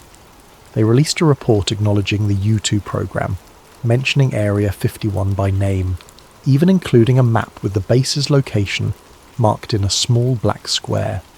Conspiracy theorists celebrated, skeptics shrugged, and the government said in effect, yes, it exists. Yes, we test secret aircraft there. No, there are no aliens. Jack had been listening to the news reports while driving a load of industrial refrigeration units to Creech Air Force Base. He'd laughed, a short bark of amusement that echoed in his empty cab. Of course, they'd admit to the stuff that was already obsolete. The U-2 had been declassified for years. The Blackbird was in museums. The public could handle hearing about planes from the 60s and 70s. What they wouldn't hear about were the things being tested now, the projects with budget allocations buried in documents labelled miscellaneous procurement and advanced aerospace studies. 2 months after the CIA's admission, Jack got a call from his dispatcher. The voice on the other end was clipped, professional, female, not his usual contact. She told him there was a priority hall available, high security clearance required, double the normal pay rate. Pick up at Nellis, delivery to Site U-97. The cargo was listed as avionics hardware, sensitive equipment, standard protocol. Jack had done dozens of hauls like this. He said yes before she had finished explaining the terms. He picked up the truck on a Thursday evening, the sun already sinking behind the Spring Mountains, turning the desert into shades of copper and rust. The facility at Nellis was a warren of warehouses and hangars, most of them identical, all of them anonymous. A forklift operator loaded a single container into his trailer, a silver box about the size of a small car stencilled with alphanumeric codes that meant nothing to Jack. He signed the electronic manifest noting that the destination field was blank except for the site designation, U-97. The paperwork also included a non-disclosure agreement. Jack had signed hundreds of them. This one was different. The logo at the top wasn't EG&G. It was Ecom/URS Federal Services, a company he'd heard of in passing, but never worked with directly. They were contractors, the kind that handled infrastructure for classified sites, the kind whose employees knew how to keep their mouths shut because talking meant prison time under the Espionage Act. He signed. He climbed into his cab. He started the engine and rolled out of Nellis as the first stars appeared overhead. The route took him north on Highway 95, away from the neon glow of Las Vegas, away from the last outpost of civilization. The road was empty. It always was at this hour. Jack settled into the rhythm of driving, hands loose on the wheel, eyes scanning the horizon for the reflective glint of deer or the sudden appearance of jackrabbits. He reached over and clicked on his radio, spinning the dial until he caught the familiar crackle of AM frequency. It was a rebroadcast, one of the classic Art Bell episodes from the late 90s. Jack had heard it before, but it never got old. The voice was calm, hypnotic, the kind of voice that made the impossible sound reasonable. Tonight's episode was a replay from September 11th, 1997, the night a man called in claiming to be a former Area 51 employee. His voice was frantic, panicked, breaking up with static as he described extraterrestrial entities and interdimensional beings and disasters that would wipe out major population centres. Then the line had gone dead. The station's satellite feed had cut out, and for the next 30 minutes Coast to Coast AM had been off the air. Jack had always assumed it was a hoax, a performance piece by someone with too much imagination and access to a phone. But listening to it again, alone in his cab with the cargo rattling faintly behind him, he felt the hairs on his arms stand up. The caller's voice had sounded genuinely terrified, and the way the broadcast had been cut off, the way Art Bell himself had sounded confused and unsettled when the show came back online, it all felt too authentic to be staged. The radio crackled. The rebroadcast skipped, static washing over the caller's voice. Jack frowned and reached for the dial, but before he could adjust it, the signal died completely. Just dead air, a hiss of white noise. He glanced at his GPS. The The screen was frozen, the little arrow marking his position locked in place even though he was still moving. He tapped it. Nothing. The screen flickered once, then went black. Jack's hands tightened on the wheel. He told himself it was nothing. Electronics failed out here all the time. The military ran jamming tests, radar experiments, God knew what else. His GPS would reboot in a minute. The radio would find another station. He kept driving. Act 2. History on the radio. The desert outside Jack's windshield was a study in monotone, a landscape that looked the same mile after mile.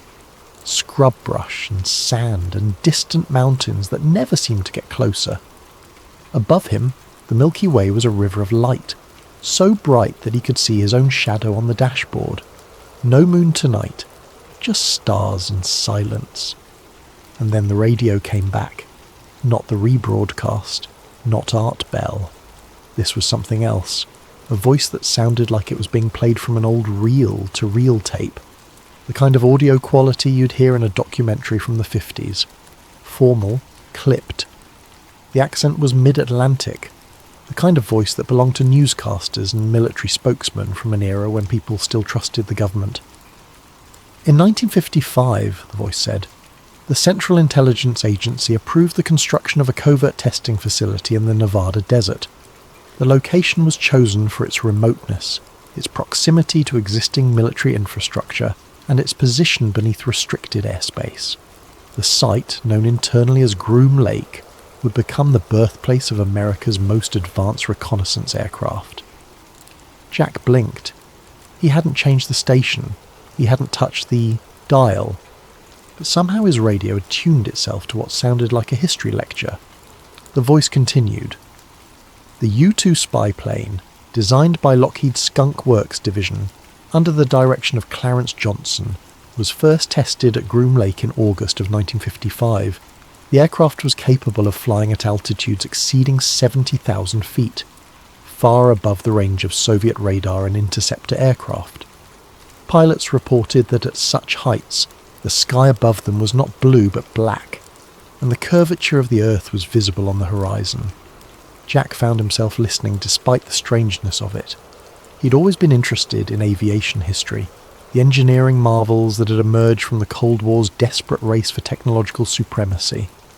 The U-2 had been a masterpiece of design, a glider with a jet engine, so light and fragile that it could barely land without its wings scraping the runway. In 1962, the voice went on, the CIA initiated Project Oxcart, the development of a successor to the U-2.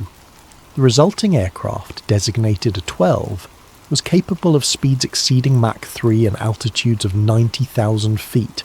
Its titanium fuselage could withstand temperatures exceeding 600 degrees Fahrenheit, the result of air friction at hypersonic velocities. Test pilots described the experience as riding a controlled explosion. The radio crackled again. The voice distorted, words stretching and compressing. Jack reached over to adjust the tuning knob, and his hand froze. The voice had changed. It was still formal, still calm, but now it was reading something else, something that sounded like a classified document. Memo to Director of Central Intelligence Alan Dulles, dated April 9th, 1958. Subject: Justification for continued secrecy, Groom Lake operations. The following rationale is provided to support ongoing denial of base existence in public discourse. First, acknowledgement of site location would compromise operational security for aircraft in development. Second, civilian speculation regarding unidentified aerial phenomena observed near restricted zones provides effective cover for test flights of experimental craft. Third, maintenance of ambiguity permits controlled disclosure on timeline determined by national security interests. Jack's throat felt dry. He wasn't sure what he was hearing, but it didn't sound like a radio program. It sounded like someone had taken actual government documents and set them to audio, reading them aloud in a voice that had no emotion, no inflection, just facts delivered in the cadence of bureaucracy. The voice skipped again, static washing over it like waves. When it came back, It was talking about the 70s. Project Have Blue, initiated in 1976, sought to develop an aircraft with minimal radar cross-section. The resulting prototype, tested at Groom Lake beginning in December of 1977, utilised faceted surfaces to deflect radar energy away from transmitting sources. Pilots reported that ground controllers could not track the aircraft visually or electronically at distances exceeding 5 miles, despite clear atmospheric conditions. Jack thought about the implications of that. A plane that was invisible to radar, a plane that looked, to any observer, like it simply wasn't there. He thought about all the UFO sightings that had been reported near Area 51 over the decades, the lights that moved in impossible ways, the craft that accelerated from a standstill to supersonic speeds without producing a sonic boom. How many of those sightings had been experimental aircraft? How many had been deliberate tests to see how people would react to something they couldn't explain? And how many, Jack wondered, had been something else entirely? The radio hissed again. This time when the voice returned, it was reading from something that sounded less like a memo and more like a testimony. Deposition of former Groom Lake contractor Richard Martinez, dated March 3rd, 1994. Mr. Martinez alleges exposure to toxic materials during waste incineration operations conducted at the facility between 1988 and 1991. Symptoms reported include respiratory distress, skin lesions, and neurological impairment. Request for compensation filed under Federal Tort Claims Act. Request denied on grounds that location of alleged exposure remains classified and cannot be confirmed for legal proceedings. Jack had heard about the lawsuits. In the mid-90s, a group of contractors and their families had sued the federal government, claiming that the Air Force had burned barrels of hazardous waste in open pits at Area 51, that the workers had been exposed to carcinogens and radioactive materials, and that several of them had died as a result. The government's response had been to invoke state secrets privilege, to say that even acknowledging the existence of the base would compromise national security. The case had been dismissed. The workers got nothing. The voice on the radio shifted again, and now it was talking about something Jack had never heard of. Project Sigma, Continuity Operations, memorandum dated August 19th, 1974. Authorization granted for establishment of subterranean research facility adjacent to primary testing areas. Purpose: analysis of recovered materials and biological specimens under controlled environmental conditions. Personnel assigned to Sigma operations are to maintain absolute compartmentalization.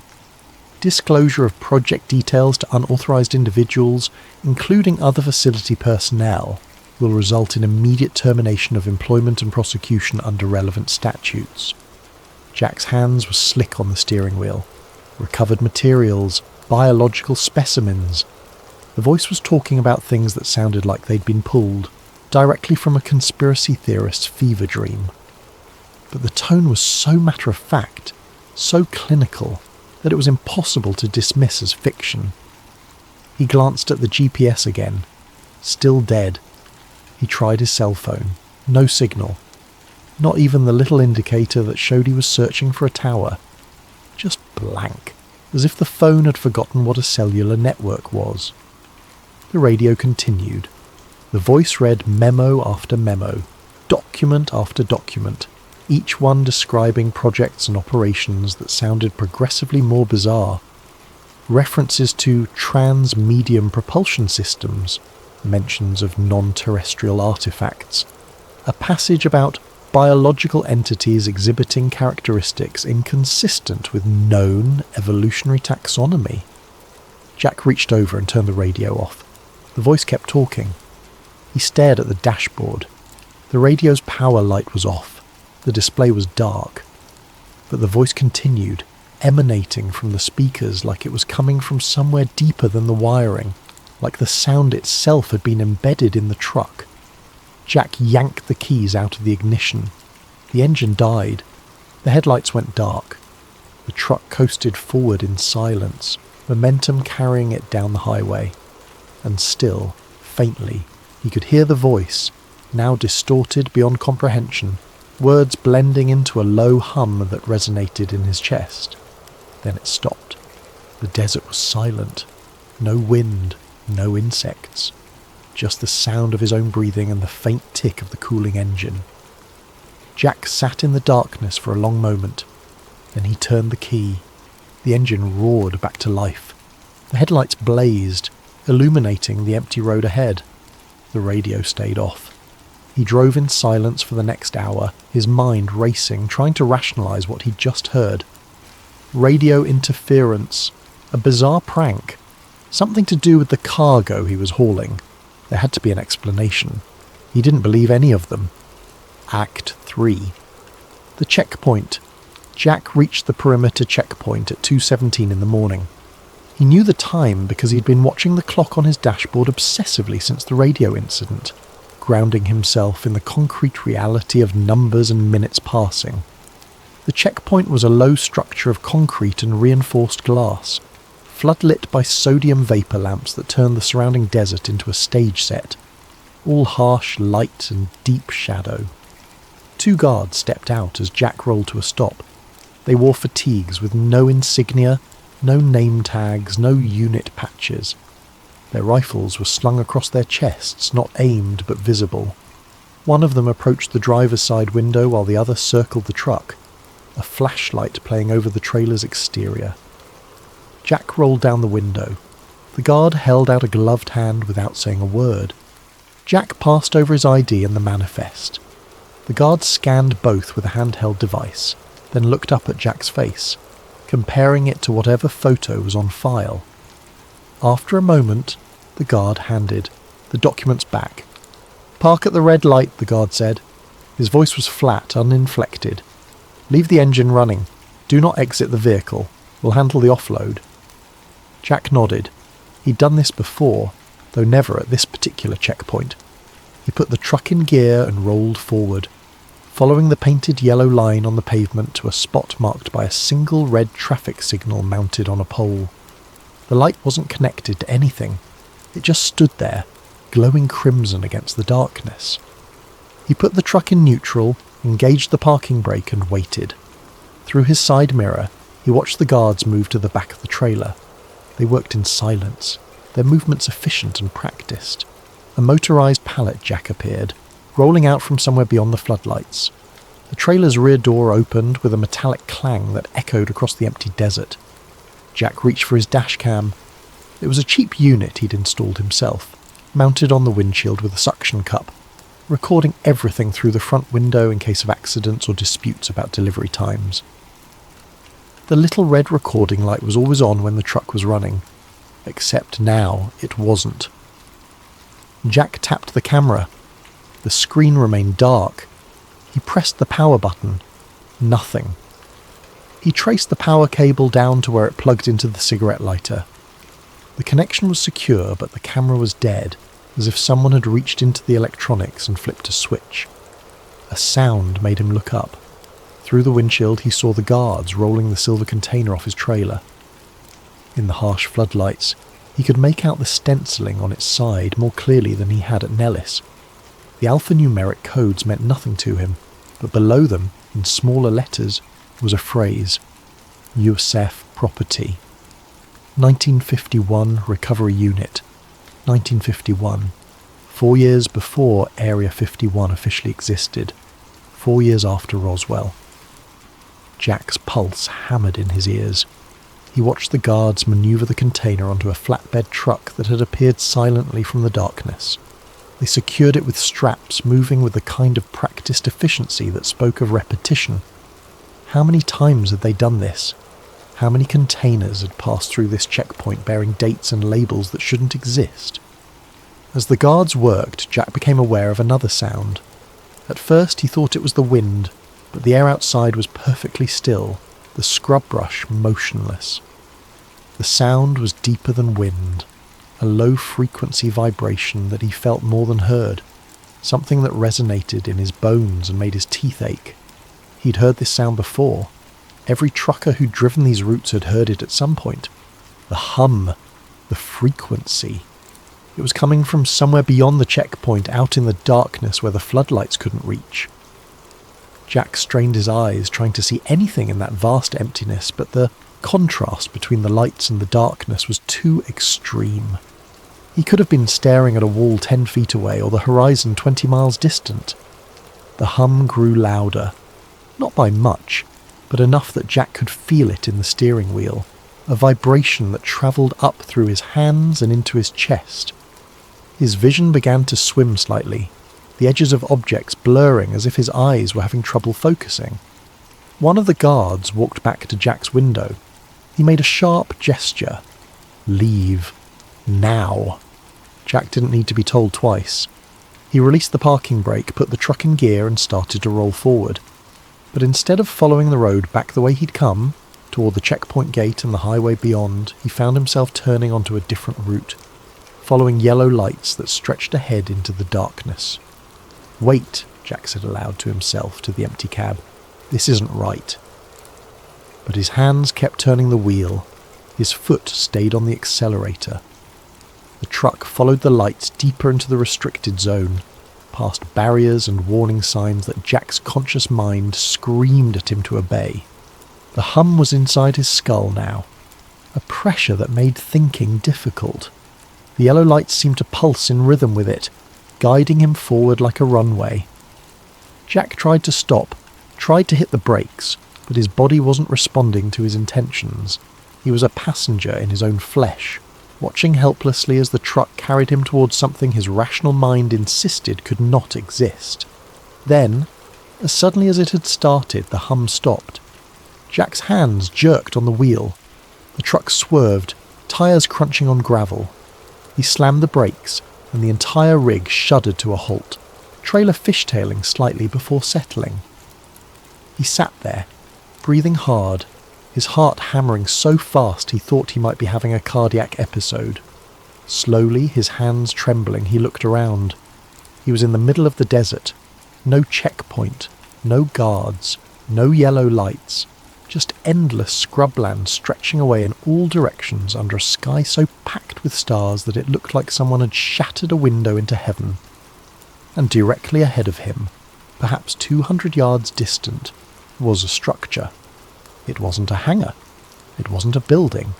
It was an opening in the ground, a ramp descending into the earth at a gentle angle, wide enough to drive a semi-truck down.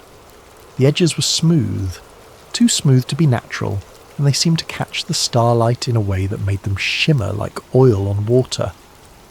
Jack put the truck in reverse. The transmission clunked. The engine revved. The wheels spun. He wasn't moving. The truck was stuck, or held, or something he didn't have words for. He tried the radio. Dead. He tried his phone. No signal. He tried the CB, flipping through channels, hoping to raise anyone, but all he got was static. The hum started again, softer this time, almost gentle, and with it came a sound he recognised. Footsteps on gravel, approaching from behind. Jack looked in his side mirror. There was nothing there. The footsteps came closer, slow, measured, the sound of boots on loose stone. Jack's hand moved to the door handle. He told himself not to open it, not to step out into the desert night where things moved in ways that couldn't be explained. But his hand was already pulling the handle, already pushing the door open, and he was climbing down from the cab, his legs moving automatically. He turned around. The desert was empty. No guards, no vehicles, nothing but sand and stars and the distant mountains. The footsteps stopped. Jack heard breathing, not his own, slower, deeper, rhythmic, like a machine. "Who's there?" he said. His voice sounded small and ridiculous in the enormous silence. No answer. Just the breathing, and beneath it, the hum. Jack looked back at the ramp descending into the earth. At the mouth of the tunnel, he could now see lettering carved into the stone, faded but legible. Project Sigma Continuity. He'd heard that name on the radio, on the broadcast that shouldn't have been playing. The voice had mentioned it, casually, as if it were just another item in a long list of classified programs. recovered materials, biological specimens, continuity operations. Jack walked toward the ramp. He told himself to stop, to get back in the truck, to turn around and drive away even if it meant abandoning the rig and walking back to civilization on foot. But his legs kept moving, carrying him forward with a will independent of his own. The ramp's surface was strange under his boots. It looked like stone, but it felt like metal, smooth and slightly warm to the touch. The walls on either side were the same, vitrified into glass like surfaces that reflected his flashlight beam in fragmented patterns. This wasn't excavated. This was burned into the earth, carved by heat so intense that it had fused sand into something crystalline and permanent. Jack descended into the tunnel, his flashlight cutting weak angles through the darkness ahead. The hum grew louder the deeper he went, filling his ears until he couldn't hear his own footsteps anymore. The air smelled wrong, metallic and sharp, like ozone after a lightning strike. The tunnel opened into a chamber. Jack stopped at the threshold, his light playing across a space that was vast and empty and utterly wrong. The walls curved in ways that hurt to look at, surfaces that seemed to bend perspective so that distances became impossible to judge. The floor was smooth and reflective like obsidian, and in its surface Jack could see lights moving beneath him, circuits or pathways that glowed with a faint blue luminescence. In the centre of the chamber was a pit. Jack approached it slowly, each step an act of will against every instinct screaming at him to run. The pit was circular, perhaps 50 feet across, its edges perfectly smooth. And from its depths came the hum, louder now, a sound that made Jack's vision blur and his stomach lurch. He reached the edge and looked down. The pit descended farther than his flashlight could reach, a shaft dropping into darkness so complete it seemed to swallow the beam. But there was something moving down there, something that reflected light in patterns that shifted and changed, surfaces that appeared and disappeared like images glimpsed through running water. Jack stepped back from the edge. His boot scraped against something metallic. He looked down and saw a panel set flush with the floor, covered in symbols that weren't letters or numbers but something in between, geometric shapes that his mind tried and failed to organise into meaning. He touched the panel. The hum surged, sudden and overwhelming, and Jack's vision went white. When it cleared, he was somewhere else, not the chamber, not the tunnel. He was standing in a room that looked like a control centre, walls lined with screens and consoles, everything dark except for a single monitor glowing with green phosphorescent text. The text scrolled past too fast to read, lines of data or code or something that looked like language but followed no grammar Jack recognised. And then he heard the voice, not from the radio this time, not from speakers or hidden devices. It came from inside his head, a sound that bypassed his ears entirely and resonated directly in his consciousness. Witness, it said, not a command, a statement, a designation. Jack tried to speak, but his throat wouldn't work. He tried to move, but his body was frozen, locked in place like a statue. The voice continued. Records indicate observation of unauthorized intrusion. Standing protocols require containment and processing.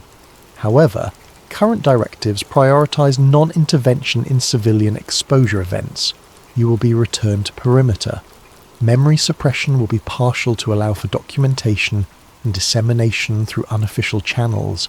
This serves continuity objectives. Jack's vision blurred again. The room dissolved into static white noise that filled his senses completely. Act 4. The Files and the Fire. When Jack woke up, he was in his truck. The engine was running. The dashboard clock read 4:53 in the morning. He was parked at a rest stop outside Alamo, Nevada, 40 miles from the checkpoint, with no memory of how he'd gotten there. His head pounded. His mouth tasted like copper. Every muscle in his body ached as if he'd been working manual labour for hours. He sat up slowly, checking himself for injuries. Nothing. No cuts, no bruises, no signs of trauma. His clothes were dusty, his boots caked with fine sand, but otherwise he was intact. The trailer was empty. The cargo was gone, delivered or disappeared. Jack didn't know which. He started driving. Not back toward Las Vegas. Not toward his dispatcher's office to file a delivery report. He drove to Rachel, Nevada, to the Little Alien, the roadside, a diner that had become a pilgrimage site for UFO enthusiasts and conspiracy theorists. It was the only place Jack could think to go where people might believe what he'd experienced, or at least not call the police when he tried to explain it. The diner was nearly empty at this hour, just a handful of tourists sleeping in their cars outside, and one waitress behind the counter, a woman in her 50s with silver hair and a name tag that read Margaret. Jack sat at the counter and ordered coffee. When Margaret brought it, he asked if anyone had ever talked to her about working at the base. Margaret smiled, a knowing expression that suggested she'd heard this question 1,000 times. "Everyone talks," she said. "The question is who's telling the truth and who's just repeating what they heard online." "What if someone saw something?" Jack asked. "Something they can't explain." Margaret poured herself a coffee and leaned against the counter.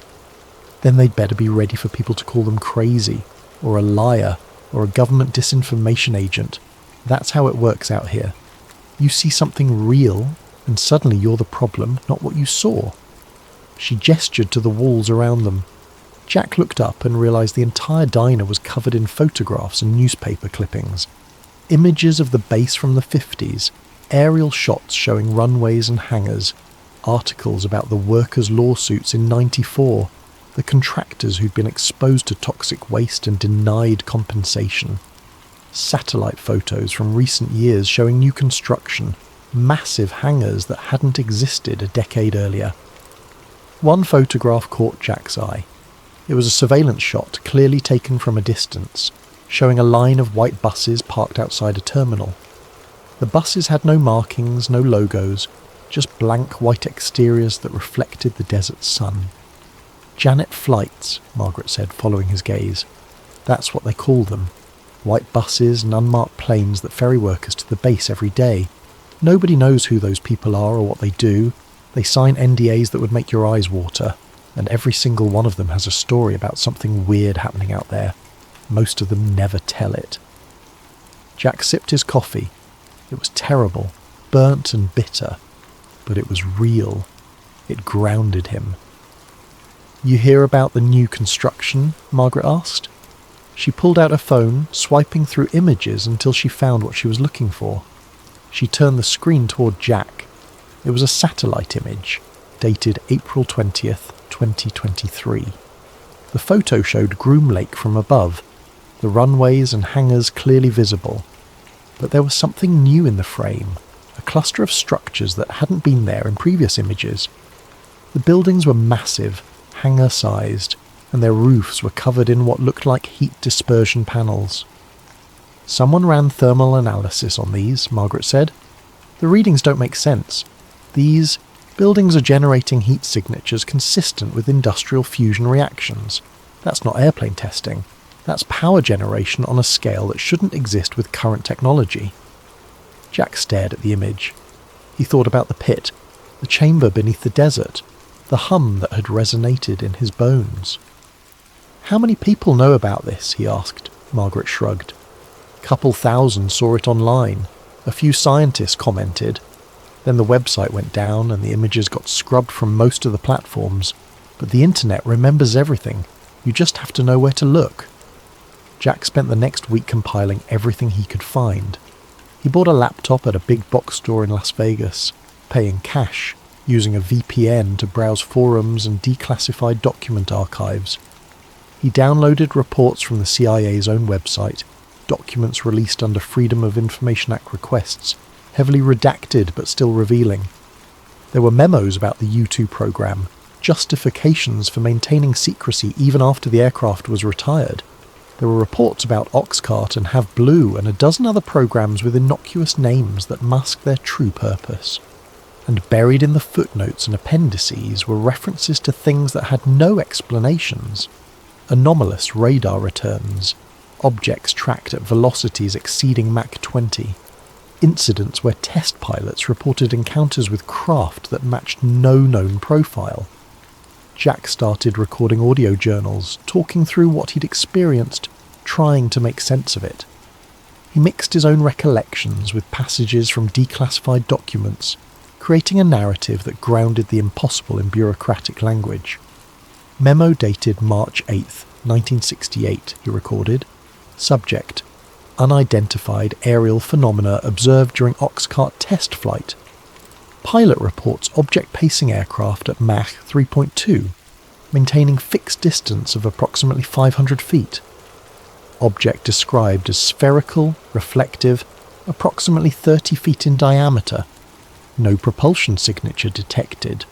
Object accelerated vertically and disappeared from radar tracking at altitude exceeding 100,000 feet. Incident classified under Project Silverbug protocols. He didn't know if anyone would ever hear these recordings. He didn't know if they mattered, but the act of creating them, of turning his experience into words and data, helped him feel like he wasn't losing his mind. Act 5. The Night Run. 6 years passed. Jack kept driving, kept hauling freight through the desert, though never again for EG&G or any of their subsidiaries. He avoided the routes near Groom Lake. He stopped listening to Coast AM. He tried to forget. But in July of 2019, his dispatcher called with an offer he couldn't refuse. Another high-security haul, same route, triple pay. Jack should have said no. Every instinct told him to say no. But he'd been struggling financially, the trucking industry contracting as shipping companies consolidated routes, and the money was enough to keep him afloat for 6 months. He said yes. This was during the summer of the Storm Area 51 event, the viral Facebook joke that had somehow turned into a real movement. Millions of people had pledged to see them aliens, to gather at the gates of the base on September 20th and force their way inside. The military had issued warnings. The local sheriff had held press conferences begging people not to come, but the internet didn't care about warnings. Jack picked up the truck on July 18th. The cargo manifest was blank this time, just a weight notation, 12,000 pounds. When he asked what he was hauling, the loading supervisor told him it was equipment for emergency response preparation. Nothing more. Jack drove north through the night. The highway was busier than usual. Caravans of RVs and passenger cars heading toward Rachel. Tourists and true believers making the pilgrimage to see the most famous classified base in America. Jack passed them slowly, his rig lumbering through the darkness, while cars honked and passengers waved, some holding up signs that read, "We believe and show us the aliens." Around midnight, Jack's radio cut to an emergency broadcast frequency. The voice was automated, repeating the same message on a loop. "Attention, you're approaching restricted military airspace. Unauthorized entry is prohibited under federal law. Use of deadly force is authorized. Turn back now." Jack had heard this broadcast before on previous runs, but tonight it was different. Beneath the automated voice he could hear other sounds, fragments of conversation bleeding through from another frequency, voices discussing coordinates, someone saying, "Containment protocol active." Another voice, calmer, repeating numbers that Jack recognized as GPS coordinates near Groom Lake. He tried to change the station. The radio wouldn't respond. The broadcast continued, overlapping voices creating a chaotic stream of information that Jack's mind struggled to pass. And then, cutting through everything else, he heard a single word repeated 3 times. Sigma. The same name from the tunnel. The same designation carved into stone. Jack's hands tightened on the wheel. He checked his mirrors. The highway behind him was empty now, the tourist traffic falling away as he approached the restricted zone. Ahead, the checkpoint loomed, but something was wrong. The guard station was dark. No floodlights. No vehicles. Jack slowed to a crawl, his headlights cutting across the empty checkpoint. The barrier gate was raised, locked in the open position. The guard station's windows were dark, no signs of life. He should have turned around, should have driven back to Vegas and told his dispatcher the delivery was impossible. But something pulled him forward. The same compulsion he'd felt 6 years earlier. He sensed that this was inevitable, that he'd been on a trajectory toward this moment since the night he'd first heard the hum. Jack drove through the checkpoint. No one stopped him. No alarm sounded. He followed the road deeper into the restricted zone, and ahead of him, pulsing in the darkness like a beacon, he saw the red light. The same red light from before, mounted on its pole glowing crimson against the starless sky. Jack stopped the truck beneath it and waited. For a long time, nothing happened. The desert was silent. No hum, no voices, just the tick of the cooling engine and Jack's own breathing. Then the light changed from red to yellow, then to green. Jack looked at the road ahead. The pavement stretched away into darkness, but there were no other lights, no guide markers, just the green signal, permission or command, and the vast emptiness beyond. Jack put the truck in gear and drove forward, following the road until it wasn't a road anymore, until he was driving across open desert, his headlights illuminating nothing but sand and scrub. He drove until he saw it ahead, rising from the ground like a wound in the earth. The ramp, the tunnel, the entrance to something that shouldn't exist. Jack stopped the truck. He turned off the engine. In the sudden silence he could hear his heart pounding, could feel the blood moving through his veins like electricity. He climbed down from the cab, his boots crunching on sand. The air was cold, colder than it should be in the middle of summer, and there was a smell on the wind like metal and ozone. Jack walked to the ramp's entrance. The lettering was still there, carved into stone that gleamed like glass. Project Sigma. Continuity. He descended into the tunnel. His flashlight was dead, but he didn't need it. The walls glowed with that same faint blue luminescence, enough to see by, enough to navigate. The hum was back, softer than before, a vibration that felt almost welcoming. The tunnel opened into the chamber. Jack stepped through, and his breath caught. The pit was no longer empty. Something rested at its bottom, something that caught the light and bent it, surfaces shifting through colours that Jack had no names for. It was massive, easily the size of a house, and it was moving, rotating slowly on an axis that seemed to exist in more than 3 dimensions. As Jack watched, the object began to rise. It moved in complete silence, no engines, no propulsion system visible. It simply lifted, defying gravity with the casualness of a balloon released into the wind. The surfaces reflected the chamber's blue light, casting patterns across the walls that looked like language, like diagrams, like star charts from a perspective no human had ever seen. Jack pulled out his phone, his hands shaking. He raised it, framing the rising object in the camera, and pressed record. The screen went white. The phone died in his hand, all its electronics fried by something Jack couldn't perceive. The object continued to rise, reaching the level of the chamber floor, then moving past him toward the tunnel entrance. Jack turned to watch it go. This impossible thing gliding up the ramp and out into the desert night. He followed it.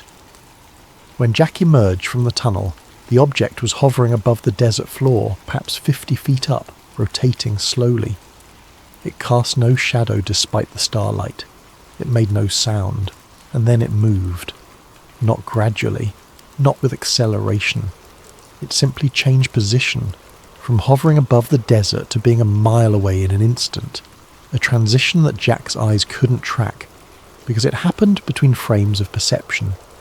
The object disappeared into the southern sky, a point of light that faded to nothing. Jack stood in the desert for a long time after it was gone. Eventually he walked back to his truck, climbed into the cab and started the engine. His CB radio crackled to life. Jack grabbed the mic out of habit, keying it. "Tell Art Bell he was right," Jack said into the static. His voice was calm, matter-of-fact, the voice of a man reporting something he had witnessed on the road. Tell him they're real, and they've been here the whole time. He released the mic. The static continued for a moment, then resolved into silence. Jack drove. Act 6. Aftermath. They found Jack's truck 3 days later, parked at mile marker 23 on Highway 95, engine running, lights on. The driver's door was open, the keys were in the ignition. The CB radio was still recording, 68 hours of continuous static. Jack Reeves was never found. The official investigation concluded that he'd experienced a mental health crisis and wandered into the desert, where he likely succumbed to dehydration or exposure. Search and rescue teams combed the area for weeks, using helicopters and heat-sensing equipment, but found no trace. His truck was impounded. The cargo it had been carrying, whatever it was, had vanished. The manifest showed a delivery to Site U-97, but when investigators followed up, they were told no such site designation existed, and no delivery had been scheduled for that date. The audio recordings Jack had made, the journals and compiled documents, were found on his laptop at his apartment in Las Vegas. His sister listened to them once, then deleted them. She didn't want to believe her brother had been losing his mind. She didn't want the recordings to exist as evidence of his decline, but someone had already uploaded them. Before the laptop was erased, someone had copied the files and posted them to a forum dedicated to Area 51 research. The posts were deleted within hours, but by then they'd been downloaded by hundreds of people, mirrored across dozens of sites. Jack's story became one more thread in the endless tapestry of conspiracy theories surrounding the base. Some people believed it, most didn't. A few claimed they'd had similar experiences, that they'd heard the hum or seen the lights or been pulled into situations they couldn't explain. None of it could be verified. None of it was proven. But in June of 2023, 4 years after Jack's disappearance, commercial satellite imagery of Groom Lake revealed something new. A scar in the desert floor, roughly 600 feet in diameter, perfectly circular, the sand fused into glass. The heat required to create that kind of vitrification was estimated at temperatures exceeding 2,500 degrees Fahrenheit. No known aircraft or weapon system could generate that kind of focused thermal energy. The government offered no explanation. When journalists asked about the scar, Air Force spokespeople repeated the standard line: "We don't discuss operations at testing facilities." The scar is still there, visible in satellite images for anyone with an internet connection to see. It sits in the desert like a punctuation mark, the period at the end of a sentence that was never finished. Ending. The desert still breathes. Area 51 began as a runway for spy planes. The U-2, the Oxcart, the Blackbird, aircraft so advanced they seemed like science fiction, even to the pilots who flew them. Later came stealth technology, drones, hypersonic vehicles, each generation pushing further into realms that most people assumed were impossible. But maybe, just maybe, some of what they were testing out there wasn't built in Lockheed's Skunk Works or Northrop's Black Projects division.